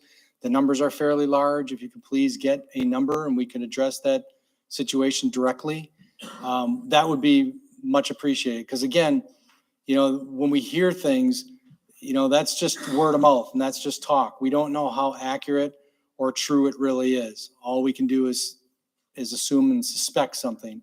And a golf cart weaving in and out of cars may not necessarily be illegal under the circumstances. They're required to yield the right of way to other vehicles. So again, it's just trying to determine the circumstance and make sure that it actually is a problem. But unless we get that information from people, I can't give you accurate information about what's really occurring. So. You want to put that on the agenda maybe for the work session or the next regular meeting? I can be your second on that, Hurt too. I support you The on that. work session. Okay, so would be that's fine. 2 So- weeks. We have 2 weeks. And then and if I you will want be to get, calling in. if you want to get some more descriptive details on that, then. Okay. Then we can at least address, if there's a common problem, maybe we can make adjustments to our ordinance as it stands. Like one, making sure that we know darn well that they're not allowed on Mariners Trail. I mean, we know they're not there, but maybe it's signage that we need to do. That's a flat out Right. violation. But those are things that we should probably talk about Yeah. at our work session. And we got 2 weeks before that work session. Correct. So we have some time. Unless somebody provides me with something, I'm not going to have much of anything else to say at a work I- session. So. I think Tracy's gonna get on that. I will. There'll be a lot of CCs. All right. I'll swing over to Jeff and then I got Bill and then I got Scott. I understand where the comma's getting, on the back end and you guys never get them because if you're behind a golf cart and you see them, and I've seen them numerous times run stoplights and stop signs. But by the time you get to them, you're gonna have to do one of two things. You're either gonna break the law yourself to get to them, or you just can't see the lettering. Because, they're that far away if they're crossing this way and you're at the stoplight, because I've seen it happen numerous times on 22nd in Washington. Well, that's an inherent problem. I can't disagree with what you're saying. I guess a suggestion is, and like any community, the other eyes and ears that are out there help us. And so if there's a possibility of somebody observing something like that and they have the ability to go around the block, or they have the ability to, get in front of it or something like that and capture that information for us, it would be helpful. But I understand that people have, their agenda and where they want to go and doing a cop's work to try and catch that person or identify who it isn't necessarily their job. But any help in that regard is Surprisingly welcome. evasive there at 15 miles an hour. Because I already went to try and find, where'd they go? They're so quiet. Jeff, anything else? Having them in their cars at 20 miles an hour. I end up behind them all the time. Me too. Yeah. Bill? have we figured out a speed limit for electric bikes? I had two people complain they were on trail and electric bike flying by at 25 scares Yeah. the crap out of you, I guess. So, yes, Have a lot of them too. you as council enacted an ordinance earlier this year that restricted the speed on Mariners Trail for any bike, e-bike or otherwise, to 15 miles, no more than 15 miles per hour. I'm not sure what type of signage is on Mariners Trail to advise folks of that, but there is an ordinance that prohibits that. I will say this, and I'm not trying to make an excuse or anything like that. Please don't take it that way, because people do ride fast. There's no doubt about that. But when you're standing still or you're walking and somebody comes by you at 15 miles an hour on a bicycle, that seems awful fast. But yeah, and the only way that we can enforce that is, again, if an officer happened to be in the area, we could use radar to some extent, and we could possibly use laser to some extent to capture the speed bicycle. I think a lot like the golf carts, there's usually those people that are always kind of the ones that are a problem. And like many things, the overwhelming majority do what they're supposed to do and follow the law. There's always those ones that ruin it for everybody. If we know that maybe this person rides the trail at a certain time every day or between a certain time every day, we can try and catch that.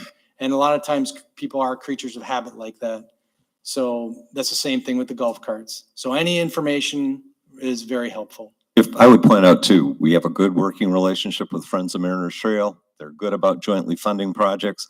I will see to it, we follow up with them, put them in touch with the police department, and maybe we can report back on an action rather than just throwing something on the table at a meeting and consuming what some might consider an inordinate amount of time on some of these issues. I would consider it that.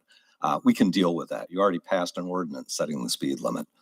We're hearing complaints. Let's do something about it as well as talking more about it. If the signs haven't been updated, there are a number of things that could be placed on those signs that would be helpful. So you plan to send an email out and then report back to council Amen. on the findings? Yep. Thank you. Similarly, the folks that have mentioned, they're spot on about bicycles on the sidewalks downtown. If we could do something to better get the word out with some pylon signs, those things exist. Be awfully helpful if downtown property owners would help us with them, so we don't have city staff setting them out and taking them in. So we'll, in addition to throwing back into council's laps of things where ordinances maybe need changing, maybe there's a way to address some of these complaints by actually just doing some staff work and getting it done. Thank you. Thanks. Anything else, Bill? Darla, anything from you? No, I'm good. Scott? I was just gonna say, going back to the golf cart thing, not to keep going back to that, but I think it'd be helpful to get the word out to people. These are the rules with golf carts. Because if you see them swerving back and forth, you might think to yourself, they're swerving back and forth. But really, they're giving the right of way to the person behind. So there's probably some misunderstanding out there with. Yeah, I believe we sent out a mailer just recently. In fact, I was talking to somebody who owns a golf cart and asked me about this mailer that did just that provided the information about the rules. And he asked me why they had gotten it. And I said, well, we're trying to make sure people are educated. When they do register a golf cart, they are also given a copy of the ordinance that has all of those things enumerated in there as well. So there's a couple of opportunities for them to know what the rules are. Yeah, I was meaning more of the people that don't have golf carts. Oh, that So way. they understand what the rules are for golf cart people. So there may not be. Yeah, I don't want to presume Reporting that we things could or put something in a water and light. I think that's coming for the next water and light insert. That makes It's sense. just something I think that would help people understand. I mean, that and bikes and electric bikes. I mean, we could put something on our Facebook page as a reminder. The city could put something maybe on the website. That would be a lot easier. Maybe not as expensive or time consuming. There's a lot of communications that probably are in the hopper there to go on the water and light bill, but we can do those two things for sure. Jason? A couple of things. One, I think I saw a golf cart lined up behind you, Scott, with your old timey car, trying to get by you going so slow. So I don't know. Well, then how do you know you're speeding? Yeah. So, sorry for that levity. And then the other ones, I know we had somebody contact council members and say they don't see us at places. So now when I'm at community events and I see other council people, sorry if I didn't see some of you on Saturday night, but on Friday night, I did see Bill down at Roger Street Days. So the rest of you attended, just wave a hand now. So those watching at home know that you get out and support our local events. So Put it all over What's Facebook that? so We people know talked. about it. Oh, gee, I saw Adam. Oh, hey, wait, that was Saturday night. That was though, right? Saturday night, Oh, not Friday night. That was Yeah. Saturday night. Gotta go. We'll just Smell. keep that between us. then. Yeah, we'll end it there.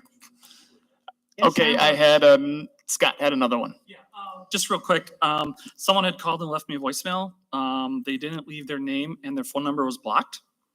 So if they happen to be here tonight or watching at home or on YouTube, we are taking care of it. I forwarded it off to Greg. So I just wanted that person, if you're listening, that will take a look at it. I won't go into details what it's about. The person was on the east side, if that helps that person, but it's being taken care of. All right, Jeff. I had probably 3 or 4 of them here. Several people complained about the new utility bills. They said quite frankly, they suck because it used to be able to tell you could go back to your next month and what your dollars usage was per everything. It can tell you how much it cost, within, if it was $6 a day, $3 a day, $2 a day, for whatever it was, there was a dollar amount. Now, that's not there. It's on a graph. So again, they said, well, is that what California does? And then the next one said, well, what are we hiding now? So. And you tried to get to the bottom of it or just validated their This is just concern the- that we're crooked? This is the first thing that I had just heard about. It was just within the last week, a few people. But then, yeah, it was just, I couldn't disagree with them. I said, I don't care for it either. After I looked at it, I thought, yeah, because it doesn't tell you the information that you used to have before in detail. It's kind of. And by the way, that was developed in consultation with WPPI, which is a Wisconsin utility. There may be a California connection, but. Yeah, Brian. if I can add, I was part of that group that looked at the InfoSend process. It is based through WPPI.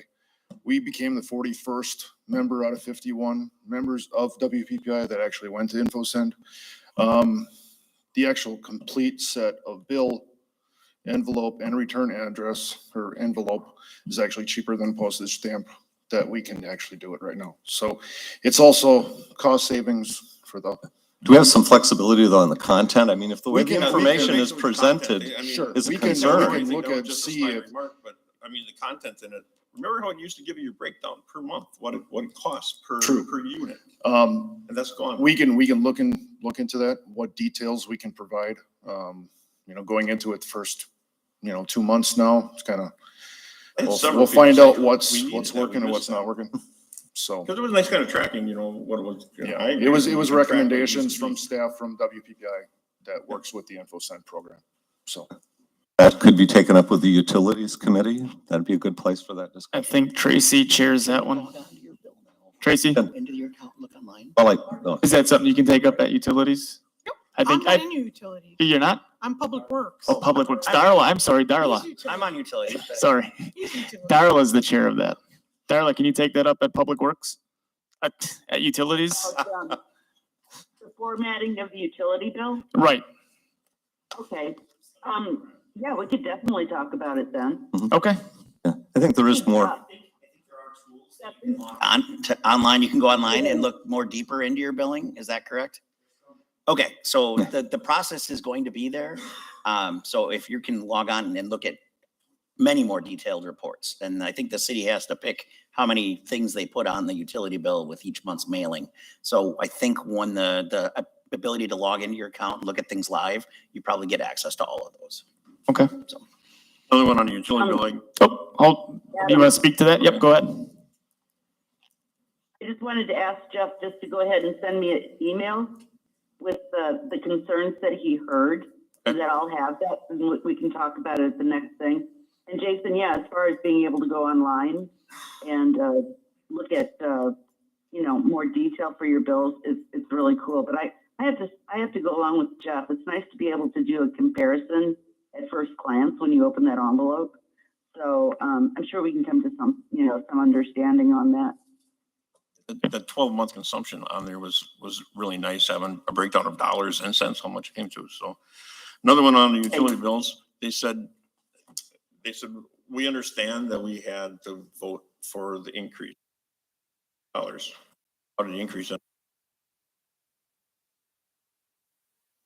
If Buss is not here tonight, I don't know how, unless they have two units they're getting billed for, it shouldn't have been. And again, if that person is a customer, have they called to ask the billing staff that would actually be able, and I'm not saying they shouldn't talk to council members, but they might be able to get an answer from the people that actually put out the bills. I would encourage that, I guess, is all I'm trying to say. Yeah, that one I actually got tonight before I got. Okay. Happy to ask. Where coming from? Yeah, because I'd be concerned if a single family house had their fixed charge go up by. Yeah, I can. In fact, it should be prorated, I think, because, well, no, I shouldn't have said that, but the rate was effective the 1st of The next August. day off, I'll bring my bill in. Okay. So I just paid it today. Yeah. And then the other one I had, somebody commented about dogs barking constantly for like 8 hours a day. And they said that the police knew about it, and I forgot who it was. I'd have to dig through Facebook Messenger and find out who it was. But I told them that I would talk to you or Ben and find out what's the status of that. You may know who it is. We do. And they made one complaint, I believe it was last year.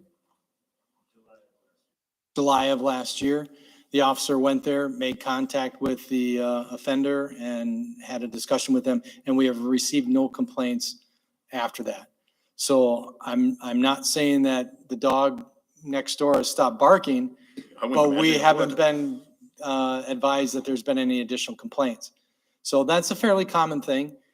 People put up with a lot. They get very frustrated and they think that nothing's been done, but we can't do anything about it if we're not aware of it.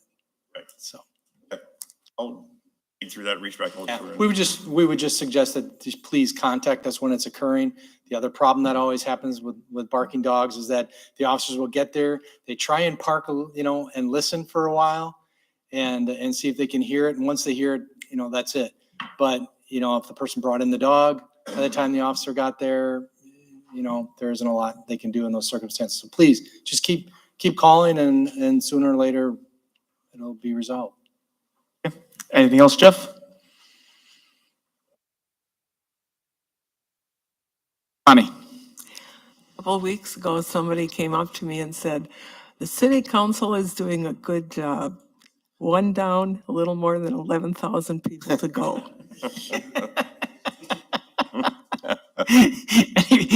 We like hearing those. Anybody else? Tim? I received an interesting phone call from an East Side resident about the cable being put back on Charter. And I think I had to take an antibiotic for my ear. And I can't say what he all said, but I told him he should go to more meetings and pay attention instead of just what he hears in the morning on radio. For it or against it? Oh, he was no money. Oh.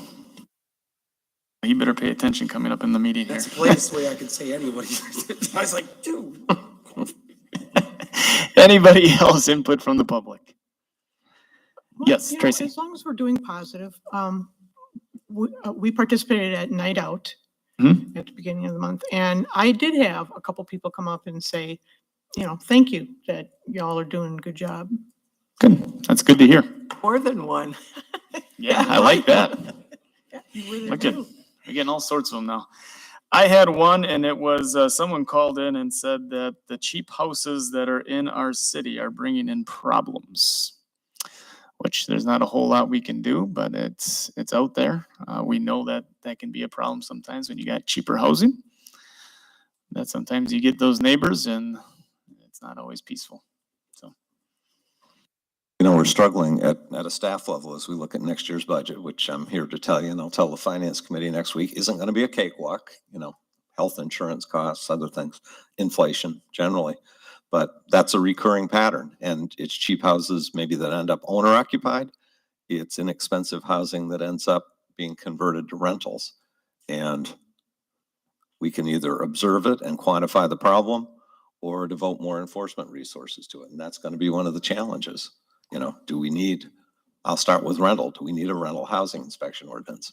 And do you fund paying for appropriate inspection and regulation by charging a fee that's borne by that industry, the owners of the rental housing? So stay tuned because, yeah, we've, for a lot of years, we've been lucky. We've been pretty light on enforcement activity and had a community where the property maintenance ethic was high. It's probably still a lot better than many communities, but it's not like it used to be, and it's going to take resources to address that. So stay tuned. Thank you. Yep. On to number 9, which is council reports from boards, commissions, and committees. Anyone? Carla? Okay, yeah, the Environmental Advisory Board meeting for this month, I had to cancel that because, number one, I'm not going to be able to make it, and number 2, we're still waiting on some answers as to who our guest speakers could possibly be for the winter series over at the library.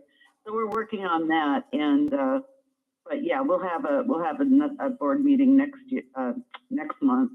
And then as far as Main Street, I want to give kudos to Jason Ring, who's our new executive director, who just hit the ground running with Main Street, and he's doing a lot already that's just going to bring us, that's just really going to improve our service. So right now we're just getting all our ducks in a row and trying to figure out what direction we're going to go and how we're going to achieve it. So that is definitely underway. So Jason, thank you very much. Thank you. Thank you, Jason. Anybody else? Tracy? The library board meeting last week, one of the items that was in the director's report caught my eye. And I wanted to let you know that the staff at our library have created a community, have a community feel. And one of the librarians noticed, one of the staff noticed that somebody who was there regularly every couple of days hadn't been in. And they made let the police know, welfare check, and it turned out the man passed away. His family is all out of town, and they wouldn't have known. They were very grateful, and they've donated money to the library. Very nice. It's good stuff. Not that the man passed away, but the rest of it's good stuff. Well, I get that. Anybody else? We had our first ARB meeting in a while, and a couple things that we talked about there were to redo the mission statement that is found on the Parks and Rec website. We also talked about a West Foundation grant to redo Xander Park in cooperation with the library. A lot of cool new ideas that could go into that and incorporating the wetlands and trails and stories. So I think our Parks and Rec Director, correct, is applying for that grant. Yep. So that's en route for $50,000 to hopefully get some help over at Xander. We also are going to be looking at plans to update the play equipment at Neshoto Park. And then we also discussed lights in a couple places in a couple parks and a couple key spots where it's extraordinarily dark. One is just kind of a scary kind of a pathway, and the other we get a lot of vandalism in, and some lights would certainly help that area. So I think both Mike and Brian were working on some kind of a light plan. They're both shaking their heads, so they are working on that. All right, on to 10, City Manager's Report, Greg. Okay, good. I was just going to share a couple things that I didn't have the opportunity to share in the way of a staff report, not to beat on the ATV, UTV thing too much, but I really didn't have a chance to offer any comments there. And I would note that in talking to other communities up and down the lakeshore, while we might see a lot of towns and places near trails, as has been pointed out already for years, allowing ATVs or looking at it, and it's certainly a trend, discussions with other 10,000 or larger cities that are very similar to us, say Sturgeon Bay, Port Washington, which is in the Marine Sanctuary, talking to the mayor in Manitowoc, ATVs and UTVs on their city streets are nowhere on their legislative agendas. So I just want to point out there's some balance out there. It's not the whole world that's doing it. I was surprised to find the town of Two Rivers doesn't allow ATVs, UTVs. I thought they did, Town of Mishicot does, a number of others do.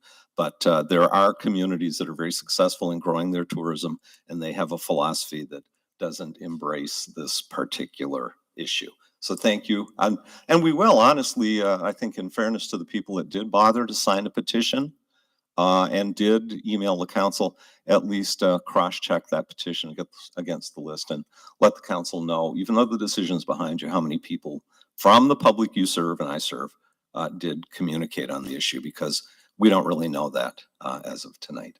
So I will follow up on that. As to my city manager's report, first off, you talk about great publicity for Two Rivers. If you follow our city Facebook page or the Beaches of Wisconsin Facebook page, or I don't know, probably a few hundred shares that happened around the state, the photo taken by Corey Johnson, one of our outstanding Park and Rec employees, the artwork with a beach groomer on Neshota Beach, or actually the new beach south of Neshota, by Chris DeCoke, a beach groomer and city PR guy extraordinaire, has gotten a huge amount of publicity. And kudos to both of them, because this is just a beautiful, beautiful image of what we know is a great community asset. Staffing, the staff that provides the services that are important to the city. A lot of activity there. We are in recruitment and doing some interviewing now for Public Works Director and City Engineer. Mr. McDonald will be retiring in early September. Over in the Senior Center Program and Events Coordinator position. I'm repeating myself here, but Mr. McDonald's retiring upcoming early September. Vicky Berg as Zoning Administrator and Inspections Assistant, retiring at the end of September. You'll see an ad out for that position. Jamie and Elizabeth and I met on that as well, looking how we can also strengthen some of those building and zoning issues. Danny Glaser, our certified meter technician, retiring December of 2022, and we've begun the recruitment there. And that jibes with the upcoming recruitments again for that meter tech position and inspections. We've been really fortunate. You've seen the new hires that we've had in the police department and several of our other departments, new rec director and others. We've been fortunate. We've got a good product to sell here, and we're continuing to bring in good, talented people. 17th Street, yep, that's moving along. The water main construction expected to be done by the middle of August, which right about now, this week, Jim? Okay. Replacement of water and sewer service laterals beginning this week. Remember, we didn't replace the sewer main there. It had been lined fairly recently. And then early September, the last thing that goes in, the shallowest underground infrastructure, the storm sewer infrastructure. Scattered laterals, the company's name is Essential Sewer and Water. They began their work August 1. It's not going at a breakneck pace, but it's going. And Andrew, are they working away this week on some of those scattered site replacements? Yep. And most of those folks are also opting for their sanitary sewer replacement, even though that's 100% on the property owner. Central Park West 365, last meeting I reported we were at 640,000, or about 80%, just over 80% of the fundraising goal. As of today, we are at 668,000. So we're inching up at 83.5% of that fundraising goal of $800,000. Some of you might have seen a Facebook post from Averick Peterson. His grandma happens to be on the committee, but an unsolicited testimonial about his excitement for the project and pointing in the direction that the thermometer is going. In regard to support for the project from the community, happy to announce that we got a call in follow-up to a recent mailing we had done from Alessandra Schwartz over at Schwartz Manufacturing, and their check is in the mail as of today for a $15,000 donation to the project. So 83.5% of fundraising goal. The community continues to step up there. As far as fundraising, rescheduled from the spring, Rockin' for the Park over at Sepia Chapel is still planned, and that is October 27. We'll be getting more publicity out for that. There's also still the availability of those seating wall plaques for the large individual donations or corporate donations, and for the pavers by the bandstand as well. Central Park West Design Committee will meet at 4:30 Wednesday of this week with Blake from the design firm to talk about the status of project planning, cost estimates. One of the things we're going to talk about is what makes sense as a contingency, because we all know construction costs are high. We'll see what the committee thinks, but right now the thought is, well, we hope it all gets done with, trying to keep costs under control. But rather than skimp on the quality of any individual elements of the project, if we have to hold off on something, perhaps hold off on the restroom pavilion building and do additional fundraising or grant work for that. The controls for the water feature, what the heck happened there? Oh, I'm back. The controls for the water feature have already, for other reasons, been moved into a cabinet, but we want to get that bid out this fall. Most of the general contractors said, don't be coming to us for bids in August, early September. They've encouraged that the bidding be done in the fall. So keep your fingers crossed. But I'd point out again, between the fundraising and the West Foundation commitment to date, we are at, I just did the math in my head. We are at about, excuse me, to back up here. Yeah, at about $968,000. So just shy of $1 million.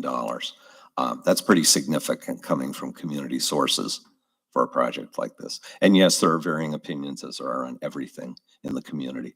Budgeted item, the mural over at Neshota Park, completed within the last 2 weeks by Austin Ohm. He's a Wisconsin native, doesn't live in state anymore, but he did a beautiful job on one of the park pavilion buildings in the middle of the park. And if you've seen it in person or heard any of the community feedback, again, I've heard nothing but positive on this. Beautiful art statement. Congratulations to our Aurora Medical Center, Two Rivers, which partnered with WPPI Energy and Two Rivers Water and Light, and was awarded by the American Society for Healthcare Engineering their Energy to Care Sustainability Award, one of 3 healthcare facilities in the country recognized by American Society for Healthcare Engineering for their sustainability initiatives. So, and you'll be seeing more good things happening out there at our local hospital. Room tax revenues. We talk about tourism. Just wanted to share there that we, through June, because we keep collecting June room tax through the end of July, we are in the first 6 months of this year at $112,494.58, as shown there. That is running about 24% ahead of last year at this time. And last year, you can see from the column at the far right, was a record year at $261,000. So the hotels are busy. We know for a lot of special events, everything has been booked, and the vacation rentals want to make sure they're done right and not adversely impacting our neighborhoods, but they continue to host more and more people. I think we're at 38 licensed now, and the room tax revenue reflects it. I'll turn it over briefly to the city attorney on this one. I'd put on this agenda an update on litigation involving the Manitowoc Area Visitor Convention Bureau and the city of Manitowoc. You might remember in May, Manitowoc did a filing seeking to add Two Rivers as a third-party defendant in that case, kind of like leaving that flaming bag of something on your neighbor's doorstep. And that issue, as you may have read in the paper, somewhat to Jack's surprise and mine last week, because we hadn't seen the actual signed document, is something he can talk about now in past tense. Long story short, the city of Manitowoc agreed to withdraw its third-party complaint, agreed basically to its dismissal with prejudice, which means essentially that it could not be brought again. Stipulation to that effect was submitted to the court. Also, the stipulation provided that the MAVCB and its co-plaintiffs were not making any claim that the agreement, which terminated the end of last year, should be reinstated. That was submitted, signed, and approved by counsel for all the parties. It was filed with the court. There is an indication on circuit court access that the order approving the stipulation has been signed by the court, but I haven't received a copy of it yet, which seems somewhat unusual. I have a call into the judge's clerk asking about it, but it appears that that action will be dismissed. the complaint against the city and its tax commission shall be dismissed with prejudice. But that's good news, because I know this body and all of us that thought the city council had no place in that litigation. Council had authorized a filing with the city of Manitowoc indicating we felt that way. That's resolved. And we're moving ahead at the Room Tax Commission with Two Rivers direction going forward, including the creation of the 501c6 that Councilmember Bill Leclerc has mentioned a couple times. Did they give a reason as to why they finally dismissed it? They claimed that the only reason why they brought the city and its room tax commission, this is what its lawyer said, was because their understanding was the MAVCB and its co-plaintiffs was asking the court to reinstate the agreement that was terminated. They felt that if that in fact is what the plaintiffs were doing, then since the city was involved in that agreement and its termination, it should be made a party as well. So that is, that's what they told the court. That's cleared up then.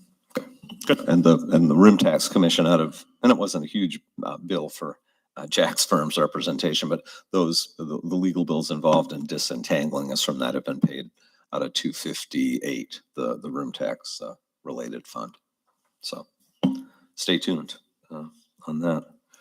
Last meeting, I mentioned it was breaking news that day that the Wisconsin Department of Revenue had come out with new equalized taxable valuations as of January 1 of 2022 for various taxing units across the state. The good news here was that our equalized valuation as a city went up by about 18%. That was led by an appreciation in the value of existing residential real estate by about 21%, which is kind of what the market was telling us last year. We'll see where that goes this year, because nationally, some things have changed. That increase compared was pretty much the same as what we saw in countywide at 19%, City of Manitowoc at 17%. Across the state, equalized valuations went up by 14%. So I guess my best take on that is our area may have been a little later to the game as far as housing values appreciating, but it continued a very strong trend last year. That doesn't mean that people's taxes are going up by that percentage, but it is, when we go to borrow money and go to the bond market, a good indication when the equalized value of your community is growing. Those of you that have been on the finance committee know that we talk a lot about our general obligation debt limit. That's expressed by the amount of GO debt over equalized valuation. And in recent years, we've been at higher than 60% of our statutory limit. State statute says you can't have more than outstanding GO debt equal to more than 5% of your equalized valuation. We have a longstanding policy of wanting to be at or below 60%. We were up around 65 or so, not because that top number in the fraction, the amount of borrowing was more than we had planned, but because the bottom of the fraction wasn't as big, or it had actually shrunk. So this helps. A snapshot in 2022 of our GO debt as a percent of the debt limit is more like 53%, a little under 53%. The bad news, I guess, although we're really overdue to do this, is once you get to a point where your average assessment is more than 10% at variance, it's a standard deviation thing. And don't ask me to explain standard deviations in front of a crowd. But when it gets to be more than 10%, then you have 5 years. If it stays that way or even gets worse, you have 5 years to do a citywide revaluation. And this drove us down into the 70s as far as what the average assessment is compared to what the state estimates the average market value to be based on actual sales. That does point to the need in the next few years here to budget for and do a community-wide revaluation. We're probably due for that anyway. The last citywide reval was in 1999. The numbers, that ratio changed over the years. We haven't been under the gun to do it, but little question in my mind, there are some equity issues around the community that have arisen. There have been some adjustments, but basically the last total reval was in 99.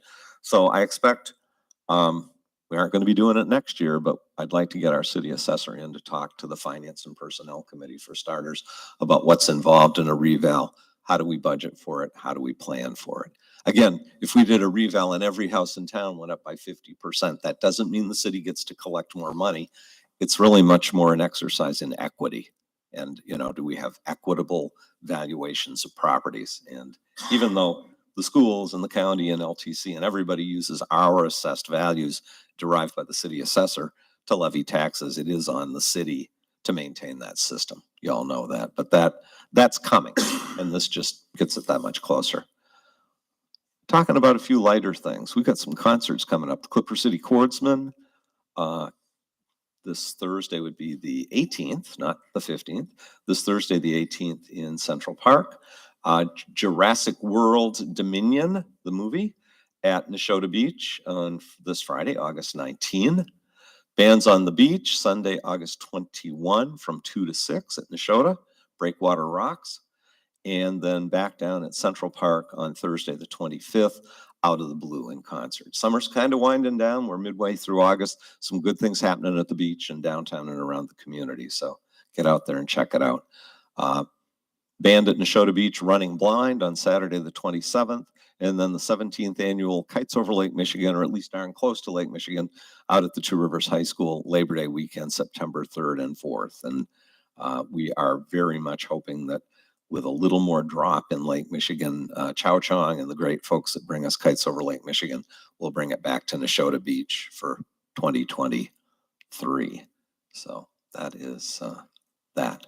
Of course, go to explore2rivers.com for the latest and most complete listing of community events. And that's all I have for tonight. Just with the exception of noting, if you haven't seen them, the city shared on its Facebook page these amazing photos taken by Becky Schott from the bottom of Lake Michigan. This the tail end of the steamer Vernon that's been on the bottom out there since 1887. Some incredible underwater photography of the Christmas tree ship, the Rouse Simmons. That all ties into the additional promotion we're going to see of that underwater history with the National Marine Sanctuary as it gets legs under it. In fact, there's a really nice Discover Wisconsin video that just came out. We'll be posting that to Facebook, I expect, tomorrow. Just a note about that, 83 feet down. It's quite a process for them to dive on there. They have to be extremely. If you haven't looked at these photos are amazing, and that added history that actually a lot of local Two Rivers folks don't know, that, you know, 8 of the bodies that were unclaimed from the sinking of the Vernon were buried by the townspeople here at the old cemetery, and there's a beautiful marker out there, not too far from where we do the Memorial Day services. So that's a lot of Two Rivers story, a lot of history. That's my report for tonight. Thank you. Great picture. All right, that brings us to number 11, which is the consent agenda. Under A, we have a presentation of minutes. We have one, the city council meeting for August 1st of 2022. The recommended action is a motion to waive reading and adopt the minutes. Under B, we have minutes of meetings. There are 4. The recommended action is a motion to receive and file. Under C, department reports for July of 2022. There are 11. The recommended action is a motion to receive and file. Under D, applications and petitions, we have an application for a new combination Class B beer, Class B liquor license application to be effective from the date of closing on June 30th, 2023 for Choppers Tap LLC, 1822 Adams Street. Aaron Bernis, I believe, is the agent. Property is currently licensed to Donna Perouza, doing business as Dick's Wonder Bar. The recommended action is a motion to approve the application and authorize issuance of the license upon closing of the property sale. We also have an application for an operator's license recommended for denial by the police chief for Adam Gauthier. Recommended action, motion to deny the application based on the recommendation of the police chief. And under E, we have a summary of verified bills for the month of July for $1,781,720.19. The recommended action is a motion to receive and file. The recommended action for the whole consent agenda is a motion to approve the consent agenda with the various actions recommended. Looking for a motion. Thank you, Bill. Do I have a second? Thank you, Jason. Any discussion? Yes, Tim. I think an operator's license. Okay. We don't usually have public input on this as it states. Okay. Can we make a motion to allow that after we have a motion on the table already for the consent? Well, it's, Just saw them in the. yeah.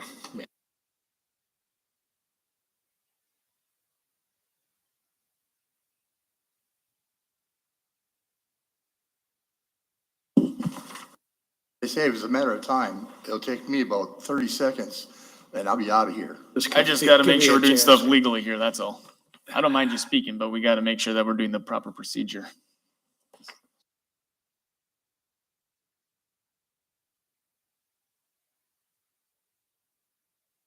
Because we do have a motion on the table to approve the consent agenda.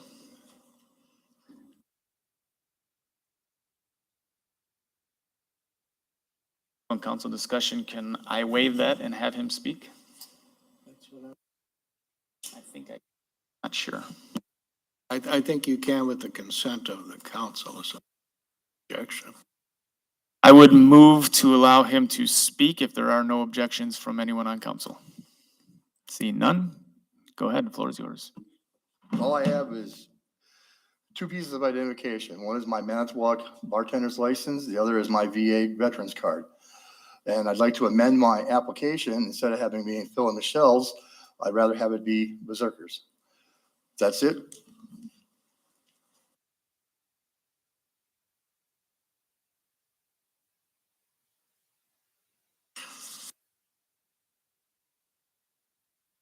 This is, I believe, are we talking about are you Adam Gauthier?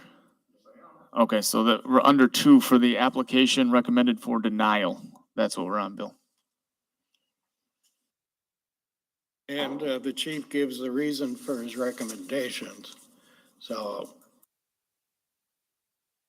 that is basically what the council would be acting upon. I'm not sure how changing, I guess I don't understand what you were saying, sir.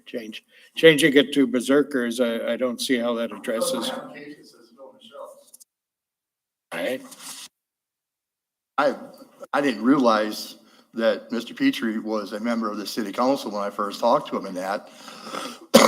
But you'd be better off under filling Michelle's because I wouldn't be able to vote on it if you were. But the thing is he was looking for bartenders. I'm looking to work on Sundays because it's the one day that I have off for my other job, which is bartending in Manitowoc at the Holiday Inn. My boss has been against working Sundays for whatever reason. I don't understand it. He doesn't want me to work Sundays. I don't work Sundays. But the thing is I'm just trying to make some money. Are you saying you're withdrawing your application? No, I'm saying I'm amending it. I'm saying instead of working at Bill and Michelle's, look, I just want to be a bartender on a Sunday in this town because I live here. Obviously, the bigger issue is the recommendation is for denial of the license, which. Yeah, I don't think it matters where you're bartending at. I think the license in general was what was up for denial based on the record that we have here in the packet. And I did talk to Chief about this prior to the meeting, and I know he stated they reached out several times. Is that correct, Chief? Who? I'll let Chief speak to that if you just want to allow Chief to talk quickly here. So, Mr. Gauthier, you should have received a letter from the clerk's office that communicated to you the matter that was going to come up today at the meeting. I suspect that's why you're here. In that letter, it does provide for an opportunity for you to provide additional information to us. And that would be evidence of substantial rehabilitation. So without disclosing to everybody in the. I don't care. Well, let me just. Look, if these people are going to live in Two Rivers and they're going to come to whether it's Michelle's or whatever, that their bartender is actually going to take care of them, make sure that they don't do anything crazy. Right, exactly. So, but apparently, if you get OWIs, you can still get a license? No, that's not necessarily the case. So let me, I'm just saying, you have bartenders that have OWIs on the record and they still have a license. You're telling me that, I mean, better. I think it has more than just the OWIs. so there's a statutory, I guess, provision that says that if there's a particular level of offense, so say, for example, a felony offense or something like that on a person's record, that is grounds for denial of a license. And if that felony is, for example, is substantially related to the license being sought. So there is an opportunity for a person that let's say was in that circumstance that had a felony offense. There is an opportunity for them to provide, say, a letter from somebody, maybe somebody that, they know very well, or maybe somebody that's in a position in the community, respected position in the community, that they can provide a letter that indicates that this person, maybe this offense took place a long time ago. And this person isn't that person that, maybe they were 20 years ago or 30 years ago. And so there's sufficient evidence of rehabilitation. And under those circumstances, a license could be granted by the council and recommended by myself. So I think there was a letter, like you had shown us here, that was sent to you that did kind of outline those options to you. 2 days or 3 days or a letter on like Wednesday or Thursday of like, I've been sitting in hours waiting for them to come up, and that's why I get trying to defend myself. What's wrong here? So I'm a veteran. I'm just trying to make some money, and I'm trying to do it legally. So That's the bottom line. if I might offer a suggestion for a solution here, is I don't know what the procedures are to remove something from the consent agenda. I'd be more than happy to meet with Mr. Gauthier, and we can discuss what we need to do in order to resolve this. I don't think it's going to be resolved right here tonight. I don't think that's possible. But I think the worst thing, in my personal opinion, to happen is that we just simply make a blanket denial, and then we're kind of starting over again. So if there's a procedure to do that, that would be my suggestion. We can withdraw number 2 under, I will Let's get the amend right the one. motion. under D, number 2, to erase that, remove it. Adam Gauthier's application. And that, for operator's okay. license. I think it can then I would be second that. addressed at a different meeting. And the court decide on it at that time rather than this evening. Okay. And then Mr. Gauthier would be given notice of it, and he'd have an opportunity to appear at that time to address it specifically as a separate agenda item rather than as part of the consent Yeah. agenda. The next scheduled council meeting is your so-called work session, but it's regular, it's a public meeting and the council can take action. So barring a special meeting, the next opportunity would be 2 weeks from tonight on the 29th. Well, my If suggestion. that provides sufficient time.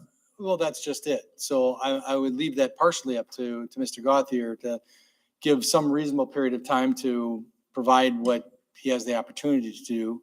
And then we kind of go from there. So setting a strict timeline on it might not be the best thing, but there is a procedure that we follow. This just won't go off the radar. We have an application. We have to address it. So we will, and we'll do that in a reasonable period of time.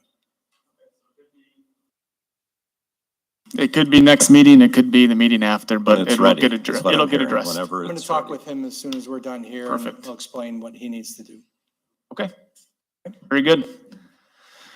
All right, any discussion further on the consent agenda? Good job bringing that up, Tim. Got to resolve a problem, that's good. Seeing none, all in favor? Aye. Anyone opposed? All right, that brings us to 12, which is city council formal items. Under A, we have a resolution authorizing interfund loan to fund $28,000 for equipment/technology purchase for airing council meetings live on Spectrum Cable. Recommended action is a motion to waive reading and adopt the resolution as presented.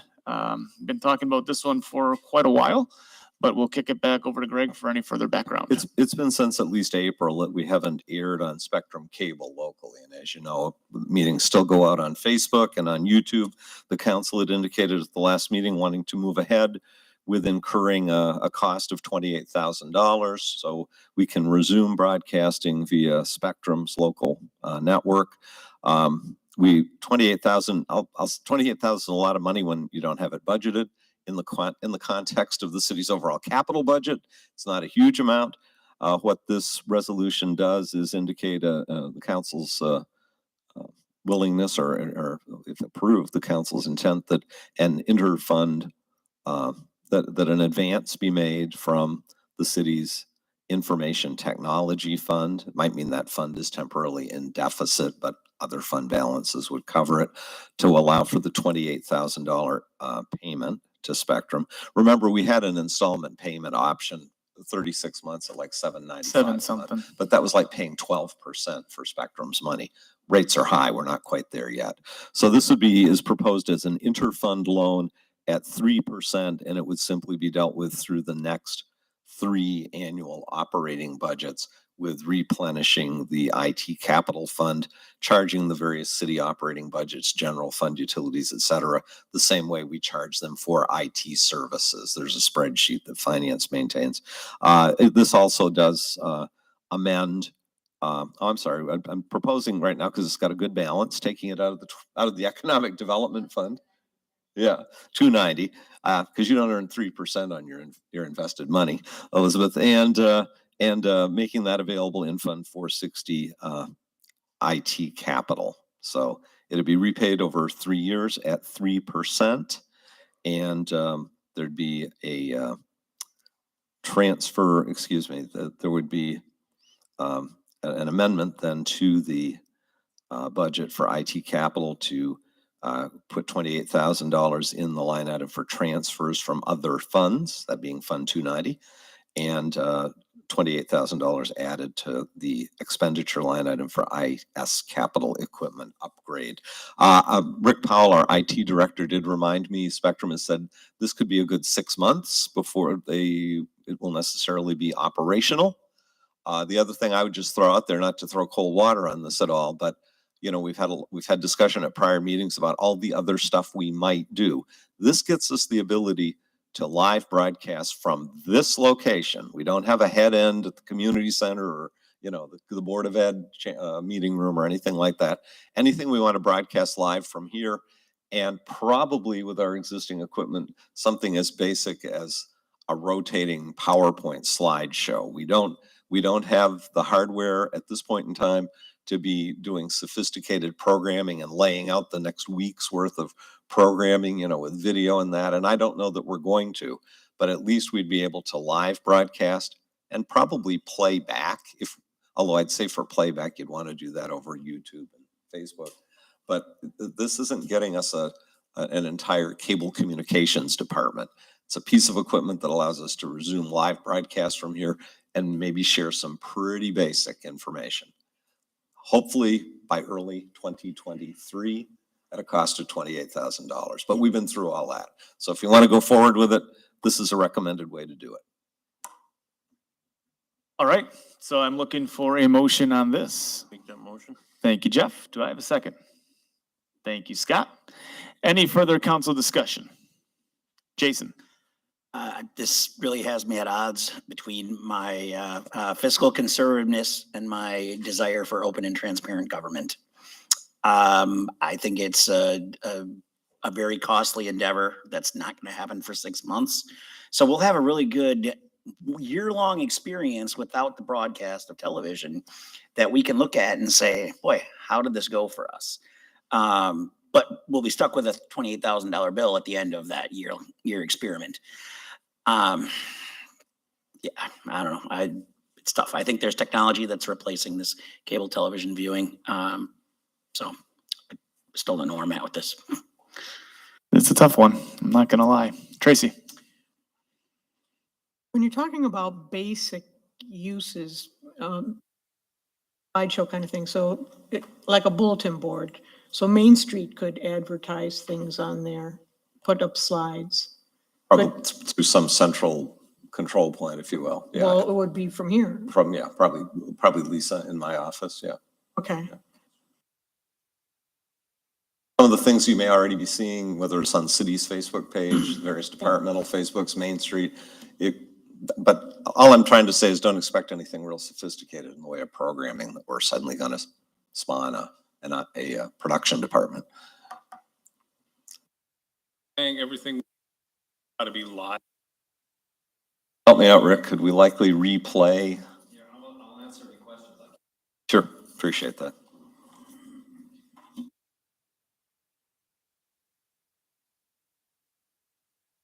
Yeah, basically what we do right now when we stream is pretty much what we're going to be able to do over cable.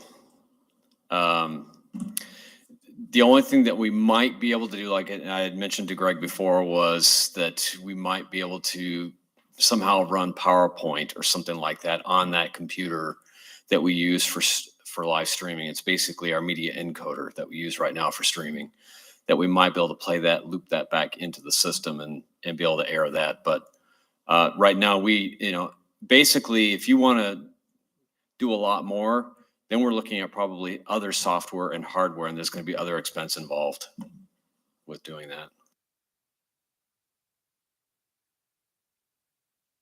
Council meeting. Pretty much anything in this room. Basically what we do right now. We do informational stuff in this room and run it. Could say you have an information meeting on an upcoming It's street live. project? Yep. Yeah. Other meetings, that kind of thing. Yeah. Sure. Any meeting held here? Pardon? Yeah, in this room, In yeah. this room. Basically, what we had been doing before, really. I mean, what we do right now is streaming online, as well as when we still had the old hardware that was working, that was all that we were able to do, was what we run through our system here, which is in the closet behind this room, through our camera system here. Absolutely can't afford anything.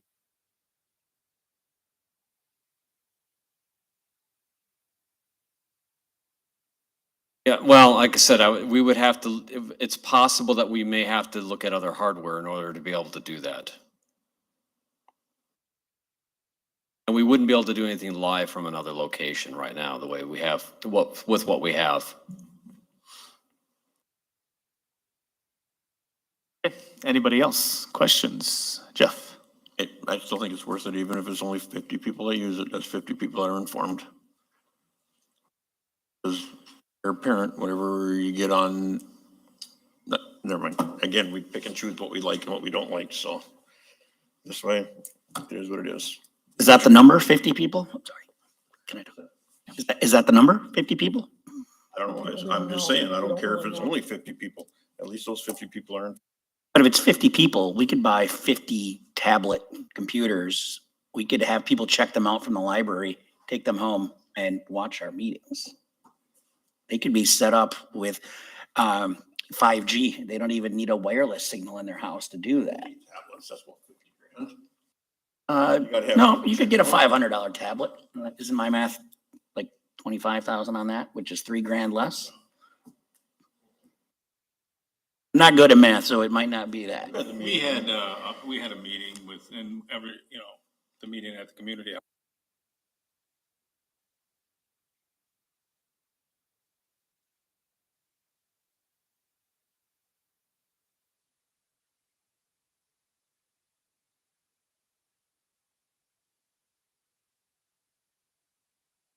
Carla, anything from you? No, I think that, well, yeah, I guess. I think that, I think in a way Jeff is right, that if this is the only way, the only avenue for somebody to get the information, then it's worthwhile. But I'll tell you, I hope that we can populate that channel with other things. Let's really make it worthwhile. And, I'm hearing that, it might take other software to make that possible. I think considering the amount of money we'd be spending right now, and then just have have city council meetings on it it's, I won't say it's a waste of money, but it is let's fill it up. So perhaps we should look at the cost of the additional hardware, just so we know if we are going to be able to fill that space on that channel, because I think it should be used. I think otherwise it's going to be underutilized. Okay, anybody else? Yes, Jason. I feel like this is one of those things that I might vote against, but then we'll come back and the argument will be, I'm not about open and transparent government. I'm just not for it in this way. I certainly want people to know what we're doing here. I certainly want as many people to access it as possible, but I don't think this is the most cost-effective way of getting that message to everyone that wants to know what we're doing in city government. This is what that phone call I got. If there like another option for a little bit more, that we would also have something so we could do live stuff from a different location that would feed it back to this one, or if we spent another $5,000 that we could actually use it more. I don't know what the price tag is, but from what I'm hearing from Greg and Rick and IT, that is a possibility, just not with the current $28,000 package that we're voting on. So it's a possibility to add to We it. locked in the 28 and then go, you should have done the other research first, not that you're locked in on this and then you can't. That they'd have to sell you this other one that was a little better to, you know what I mean? I see what you're saying. It sounds like it could be added on from what I'm listening to or hearing. Is that accurate? Anything at a cost. Yeah, anything is possible, but I couldn't even give you a number right now at this point, what that would cost. Okay. I don't know. I know broadcast equipment is very expensive. So if you're looking at trying to do broadcasting from other locations and feeding it back through our system so that we can feed it on our cable channel. It'd be another $28,000. Yeah, who knows? We could get more pricing information, but I have a hard time envisioning it's going to be more than video playback of something, whether it's these meetings or something that we may be sharing already through YouTube or Facebook or in the future, and some static display sort of thing. I mean, this is a tough one. It's $28,000 we don't have budgeted for. It's $28,000 we could use in many other places. But at the same time, I know there's people out there that don't have the technology nor know how to use it. And that's the struggle for me, I guess, is getting them the information the best we can. And as we move on through the years, obviously technology will pick up to the generations. But as of right now, I don't know that it's there. And I think this might be something that we kind of need, unfortunately. And you got other public bodies, and I'm not criticizing them, but like the school system, I assume it's because their equipment died. They just ceased doing it. You can watch the meetings online, or I assume YouTube, I don't know, Facebook, how they do, but they don't see it as a priority. I don't think it's our job as a city to step in and breach that gap. But as it comes to communicating as best we can what the city is about, sure. But that's your call. That's your call. All right, well, let's take a roll call vote on it. Jamie? Adam Woski. Aye. Jeff Delkey. Aye. Tracy Coach. Aye. Bill Leclerc. Aye. Darla Leclerc. Aye. Tim Petrie. Jason Ring. No. Bonnie Shimulinas. Aye. Scott Steckmesser. Aye. Motion carries 8-1. So you will have some time as we go into budget. We will still pull some numbers together for what would it take to enhance this, so at least council can look at it. And Rick, we can follow up on that. So. All right, that brings us to B, city managers, appointments to the Business Improvement District Board, Library Board. Is that accurate? Yes, Both? two vacancies, both due to resignations. Chow Chong, with the closure of Unique Flying Objects on Washington Street, no longer really appropriate for membership on the Business Improvement District Board. Looking to replace him with an appointment of Joanne Kuba for the balance of his term. Joanne is involved in the ownership of 2 buildings and 1 business in the downtown, most notably her involvement with Weichert Realty, which has made a substantial investment in the old Kresge building in the heart of downtown. And I know she actually I was inspired after our Main Street Board meeting to give her a call because the new director, Mr. Ring, had shared some dialogue that he had with her as an interested building owner. So I gave Joanne a call. She'd be very interested in serving out that term, which runs until May of 20 2024.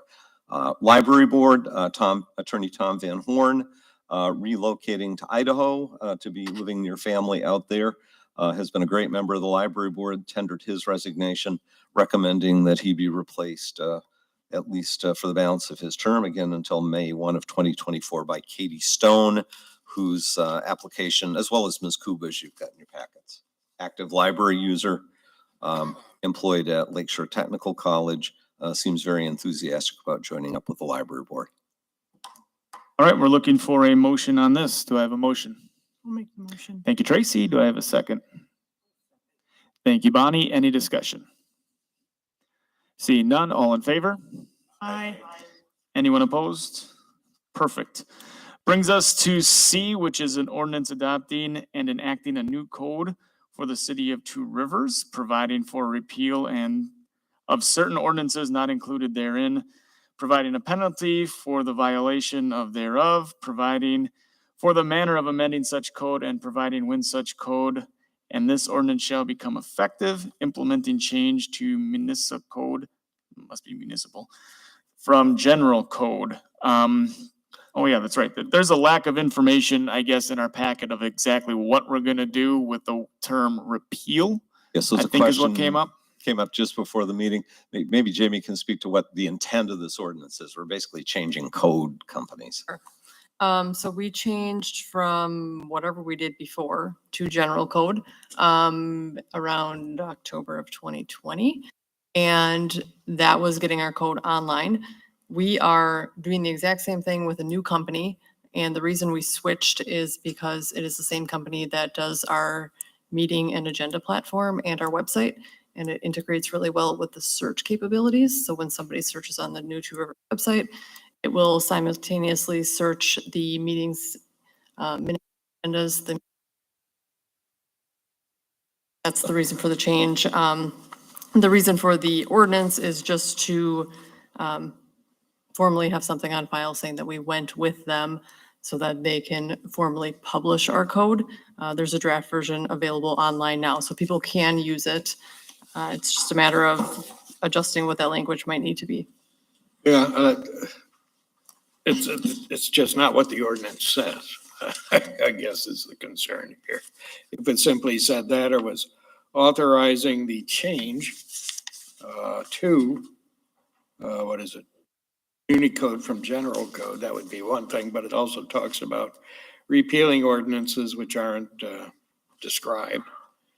And it seems to me that the council should have more information before it adopts it. It may have been the result of a breakdown in communication between me and Lisa, frankly, but what Jamie is describing is really not what's addressed. I don't, so yeah, we'd recommend the council table this and to be returned with a report, well, from the city attorney and city clerk as to exactly what this ordinance is doing, in addition to moving us over to the new code company.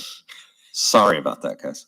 All right, so we're gonna table C, and we don't really need anything on there because we don't have a motion. So let's go to D, which is authorization to order stage structure for Central Park West 365 project. Recommended action, motion to authorize purchase of the stage from Porter Corporation of Holland, Michigan in the amount of $204,700 from funds budgeted in capital projects funds for this project. Now, admittedly, I know that we don't have the construction bids for the overall project yet, but it has been the intent from day one that the stage structure would be direct ordered.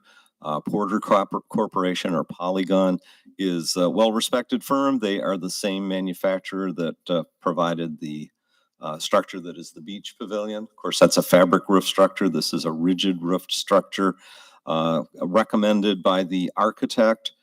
Design has been previously blessed through meetings of the design committee and the Schmidt family, who are donating $100,000 as the naming gift for the stage. The desire to order it now is A, nothing's getting cheaper. Costs keep going up. B, we'd like to get the detailed design drawings so we know exactly the footings and foundations that need to go under this. This quote is based on resizing one of their standard products to fit our space. So we would have those plans.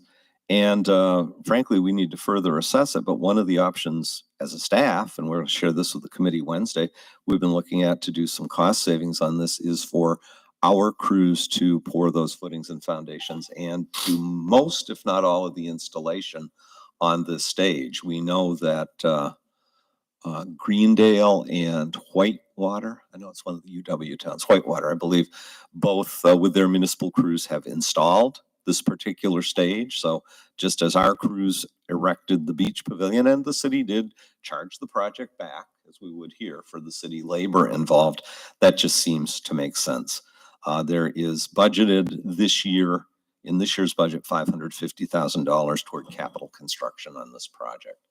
And I would expect we'll be back asking for a similar authorization for the pumps and all the plumbing equipment related to the water feature so we can get those ordered. The other nice thing, if we actually end up installing this with our crews, is because now we're not bidding out the overall project until the fall, this fall, is that it could very well give us the ability to have that stage available sooner rather than later next spring. So if it goes up over, say, over the winter months, so we can get the turf established in front of it. I'm not saying that's a promise, but then the southerly 2/3 of the park can be a construction zone later in the year. So would ask for that approval tonight. Looking for a motion on this. Seeing one from Scott. Do I have a second? Thank you, Bill. Council discussion.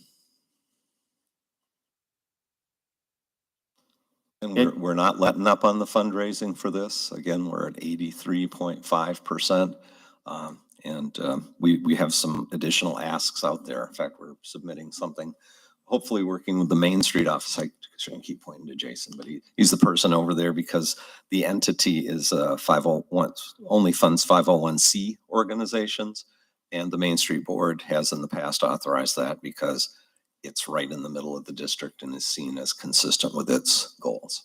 So we're working away on it, guys. For me, I'm a little hesitant on it though. And I guess the only thing that I hesitate on is ordering this and ultimately ending up short of our funds, which is going to end up falling back on city council and the taxpayers. I think we should really get to our goal before we do this.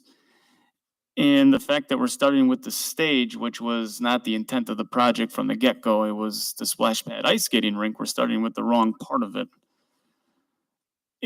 I don't know.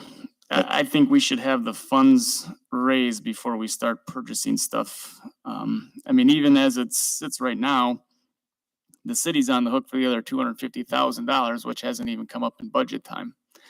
Because according to the timeline or the map that Greg has, it's 500,000 from the city, 250 of which was borrowed last year. The other 250 will come before us at budget time this year, obviously not yet approved. So I mean, you're talking about 250,000 there not approved, plus falling short on the budget. There's such a thing as moving ahead on projects, and if we did everything that way, we wouldn't get anything done. It's important to show the community. I'm not here tonight asking for more than that, but I'll defer to the council's decision. But I think we have a community that stepped up in a big way. We have funding from the West Foundation. We need to show we're moving ahead on this project. And if we need to trim our sails on some element of the project, or if, quite honestly, and people may not want to hear this, but dig a little deeper, we do it on projects all the time, that needs to be dealt with. But to sit here and say, well, we may very well, and I understand the budget process, the council may not come up with another 250. Boy, we'll have a whole lot of splaining to do on that one.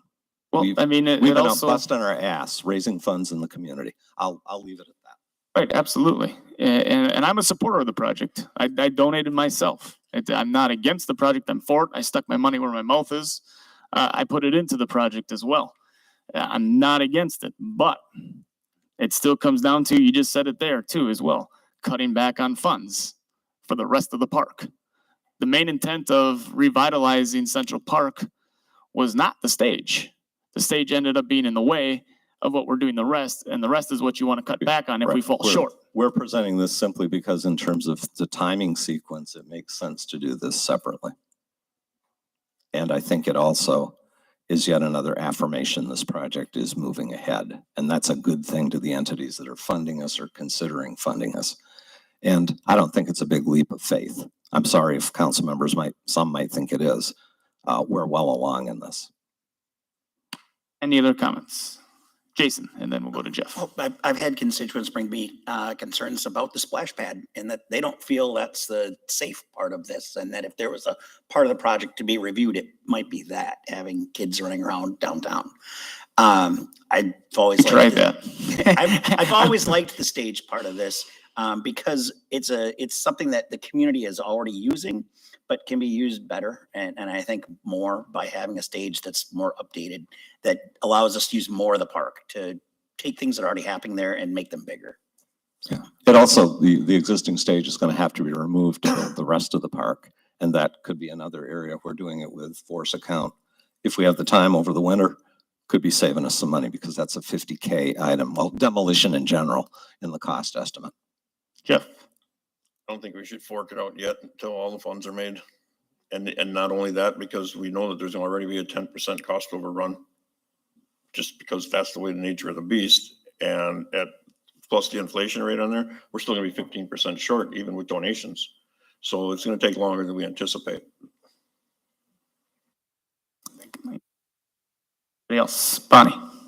Okay, we have 100,000 for this already from Schmidt Brothers. Schmidt's right? committed 100, they're close. I know they've turned about 80,000 into finance already. It's for sure over 50. Okay. I haven't gotten any numbers from finance in like 2 weeks though. I know we're at least 50. And I know I saw communication from Mayor Jim there. They anticipate meeting their 100 to the city, but then there were some plaques and other things that are kind of above and beyond that were for recognition of donors, and they're looking to raise 25 for that, or that doesn't happen. But honestly, folks, we need to keep this moving along. No, I'm not necessarily disagreeing with I- that. I thought that thermometer out there meant that's what was raised, or is that just what is promised? It's pledges or cash in hand. We've taken It's pledges, not and I assume, necessarily. like when we get a 3-year pledge from Collenberg or, Yeah. or Is that what Karen you're worried Nett. about because we don't have cash in hand? No, I'm worried about not meeting the goal. I guess I'd be hard pressed to say that we're not going to do the stage. You've got a naming gift, you've got the commitment to do the rest of the project. You got to get the stage out of the way.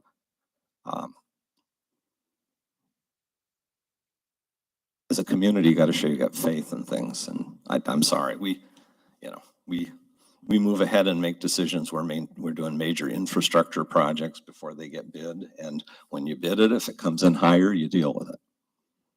At the end of the day, we were short on funding for this. Who's going to pick up the tab? Of course, we're going to have to go into budget again and say, well, can we do this? And then it gets passed right on to the taxpayers yet again. So. Or you defer an element of the project and you go after some more grants and fundraising. When we have all that money, then I say we move forward with everything, including bidding. That's my heartburn, is you're deferring the rest of the project. That's where the project started from. When I brought it up many years ago, it was the splash pad and then ice skating rink that was driven into this project. It started without even a place. It didn't even start there. It started with the basics of a splash pad and an ice skating rink. And then it developed into where are we going to put this, to which we found. And now the main part that we're worried about was not the original part of the project. No, I guess I'm not articulating this well. We're just saying, I'm recommending we do this because we can order it. There's lead time on it. It's something that would give the city the flexibility to do the install separate from bidding it out with the overall project. If we order it now, we've got that flexibility. Right, but what you're saying is you'd cut back on other parts of the project. Something would have to give, and I don't think And you'd it's want not to the cut stage, it's the rest of it, where the project started. something else. That's my heartburn. You got a $100,000 commitment that's been pretty well met by, and frankly, we're getting beyond the time frame that the West Grant originally had, and I've represented. We're moving ahead and expending some dollars because they wanted their grant dollars expended. this would be an expenditure. I don't think this is a big gamble, folks. If you believe in this project, the cutbacks, you can put the ice skating rink in, you can put the water feature in, but the way the overall park design has been laid out, you can't do those with the stage where it is. And you've got a major funder for a big chunk of the stage. Then we rip down the stage and we worry about putting a new stage up later. Oh, that'd be lovely. I don't want to explain that to the community next summer.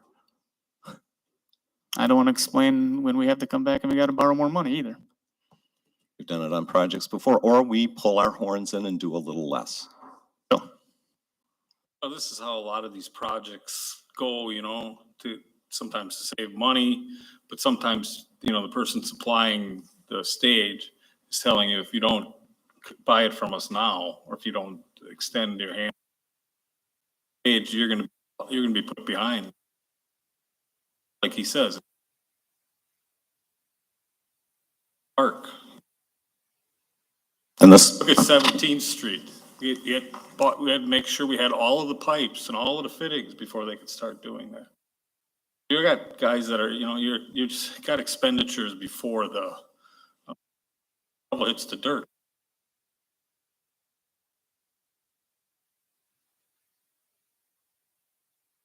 Jeff. Sorry. Darla was making a noise. I was going to go to Darla. Go ahead, Jeff. Then we'll go to Darla. No, have we checked on the other companies or just the one? there are other companies. This was the design that is a proprietary design by this company that the committee agreed on, that the donors agreed on. So I guess in short answer to your question, no, because it's And I gotta say no. it's not like a pickup truck. It's a designed product, much like we purchased the beach structure. We'll be competitively bidding the construction, and we're not ready to do that yet. And general contractors are saying, don't bid it till this fall, because maybe we'll have a better feel for things then. Darla. I'll tell you what, I totally understand where you're coming from, but,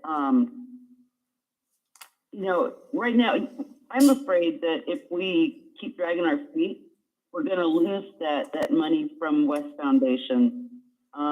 We run the risk of just totally hobbling ourselves, and this project never comes to fruition. Then what do we say to people and organizations and companies that have donated towards it? I think that going forward, we've already shown that we already, that fundraising works, and more fundraising could happen. There's more grants out there, I'm sure, that we could apply for, and you have to take a leap of faith on this. And I think that we've done just a smashing job of raising funds, and the community has gotten together. We've had a lot of organizations that have come in, and companies who are putting their money forward for this project. I think we got to move on it. If we have to do it, if something else has to wait for a while, it's just waiting. It's not being totally scrubbed. And I think there has to be a little bit of flexibility in there with our thinking, and to understand that, sometimes you have to, you might go out of sequence, but it's all going to come together. So I think that we should go ahead with this. And, you've got a lot of people who are really pushing to raise this money. So that's where I'm at. I think we should go ahead and go for it. I can only draw the parallel of back when the community house was renovated. We were still fundraising when the renovation was well underway, and we qualified at the 11th hour for it was a $250,000 challenge grant. But the council showed some unity. We worked with the community and we got it done. I think this is exactly, in a perfect world, I'd be sitting here saying, let's sit tight until every blessed penny is done. We plan a lot of projects not knowing precisely where the bids are going to come in. Sometimes maybe it feels like ready, fire, aim, but I look at, we sat down with Tom Petri when he was our congressman and said, we got to get money to replace the 17th Street lift bridge. It was a $7 million project. I was amazed when it came out of the conference committee. They gave us 9 under President Bush, W. Bush's big highway bill. Why is that? Well, Senator Cole thought 9,000 was better than 7.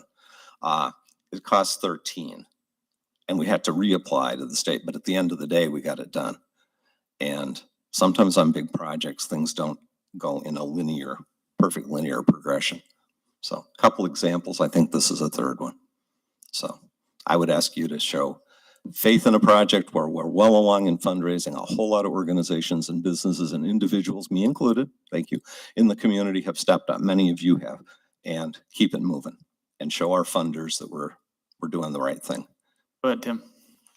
Are you looking at like a pre-purchase now, or is there like a earnest money, a percentage you could give them so that it shows everybody that we're working towards stuff, and then they release blueprints for the footings so that we can get the whole ball rolling, but still not have everything out in the wind? You know what I mean? This is looking to take it engineering right into production, because I believe it was 4 to 5. It was in an email. It's 4 to 5 months for production. So, that already gets you into the winter. So it's both. It's both. And then we got the ability to either bid it. Then we got the ability to bid it, saying, give us the cost if you're installing the stage, or we can evaluate what we feel our cost is using our own forces. All right, we'll send this to vote.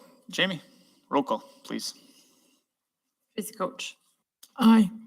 Bill Leclerc, Aye. Darla Leclerc, Aye. Tim Petrie, Jason Ring, Aye. Bonnie Shimulis, Aye. Scott Steckmesser, Aye. Adam Wesky, No. Jeff Dalkey. No. Motion carries. Thank you, Council. We won't let you down. All right, on to E. Wisconsin Wildlife Damage Abatement and Claim Program application from Randy Meyer to allow shooting of geese on undeveloped industrial park property owned by the city, leased by Mr. Meyer. The recommended action is a motion to authorize city manager to sign on behalf of the city as landowner. Greg.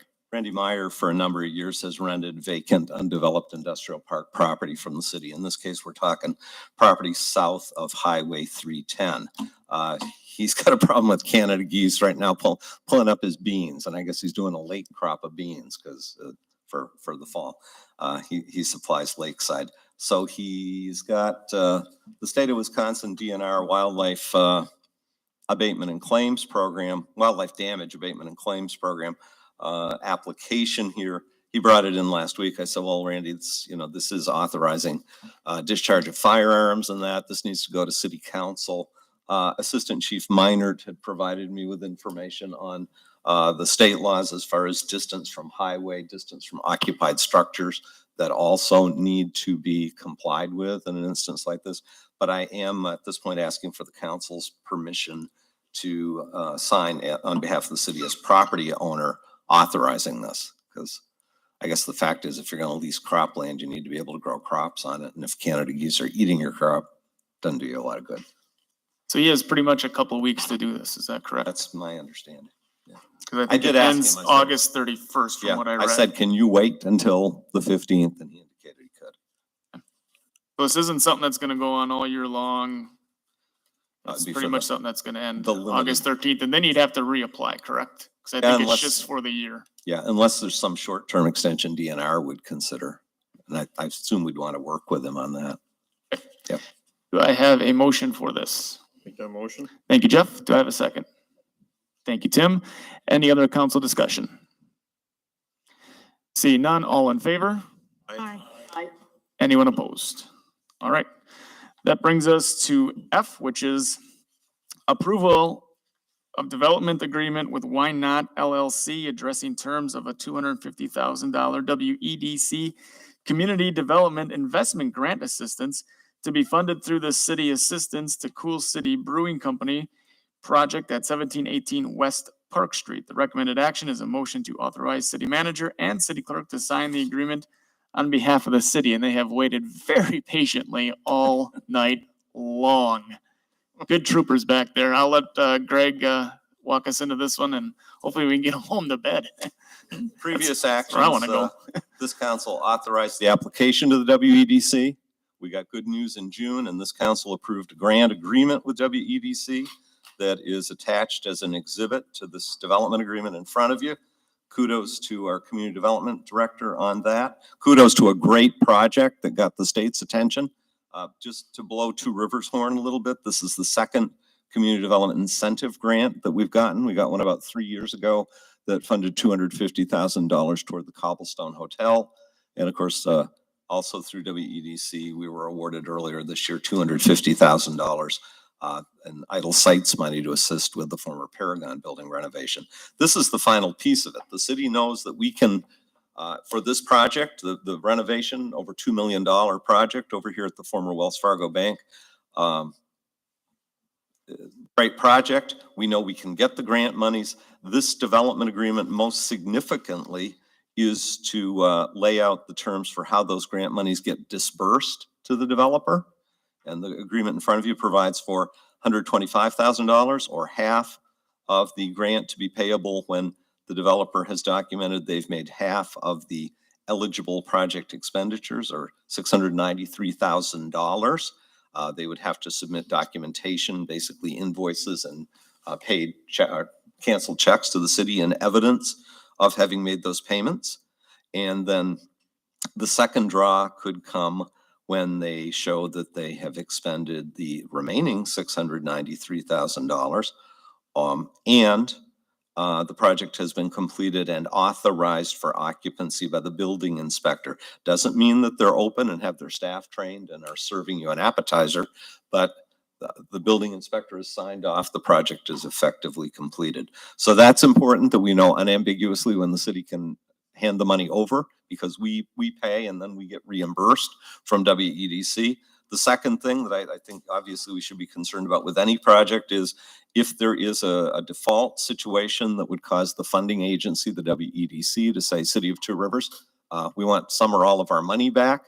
If that's because of some action which we sure don't anticipate, such as most notably the not meeting the requirement of this grant, that the business stay in operation for at least 5 years out from the effective date of the agreement with WEDC, which would be April of 2027. In that instance, the agency could come back to the city. This gives the city the ability to turn to Wine Not LLC and its 4 members through an indemnification and hold harmless agreement to say, help the city out here because this isn't our problem and the taxpayers aren't going to eat that. So we don't, like a lot of agreements, we don't anticipate that ever being triggered, but that's why you have good agreements. The city's interest in terms of that indemnification hold harmless would also be secured by a second mortgage on the property behind a first mortgage to Nicolay Bank not to exceed $1.5 million. And that's likewise an exhibit to the agreement. So you've got as exhibits to the agreement, the indemnification and hold harmless to be signed by Why Not and individually by its 4 members. You got the mortgage. I think the one thing we didn't have in here is the memorandum of agreement that will get filed with the Register of Deeds office, but that's something Jack would work up, probably a single page document that gets filed. Instead of filing this whole thing with the Register of Deeds, it notes against the property that there is a development agreement that pertains. Right. It basically alerts people that there is the development agreement and the indemnification and hold harmless and second mortgage record against the property. And we appreciate Kurt Andrews and Barry Crown being very patient here tonight. They have indicated their concurrence with the agreement as presented. Very good. Looking for a motion on this. Thank you, Tracy. Second by Jason. Any council discussion? It's a good project. It's moving along very, very well. A lot of construction over there. Things are starting to take shape. So it's looking nice. All right. Roll call vote. Jamie? Bill Leclerc. Aye. Darla Leclerc. Aye. Tim Petrie. Jason Ring. Aye. Bonnie Shimulinis. Aye. Scott Steckmesser. Adam Husky. Aye. Jeff Delkey. In interest of transparency, 2 of the parties involved are my neighbors, so I will abstain. Tracy Coach. Aye. Motion carries. All right. On to 13 for information only. You got it, or do you want me to do it? Yeah, you want to carry that one? All right, sure. We have a Personnel and Finance Committee meeting on Monday, August 22nd, 2022 at 10 a.m. Is that a typo? don't think we know what time it's No, I think that was, at least I'd confused that with the room tax. I'm assuming It'll be 6 o'clock. Yeah. Okay. She and I had that discussion. I'm sorry, I forgot it was on here. Okay. Yeah. So that meeting will be at 6 o'clock, then not 10 o'clock as posted on Correct. just this agenda. Yep. Under B, we have a city council work session meeting on Monday, August 29th, 2022 at 6 o'clock. And we also have the city council regular meeting Tuesday, September 6th. Remember, that is a Tuesday, not a Monday, with Labor Day at 6 p.m. Which brings us over to closed session. Do we need a closed session? We can dispense with that for tonight, if that's okay with you. I'm perfectly fine. I don't want to hurt anybody's feelings, but yeah. All right. So then we're going to look for a motion to adjourn. I'll make that motion. Thank you, Jeff. Do I have a second? I don't know who said it first. Scott did? You got it. All right. Any discussion? Seeing none, all in favor? And good night. Yeah, I'll get.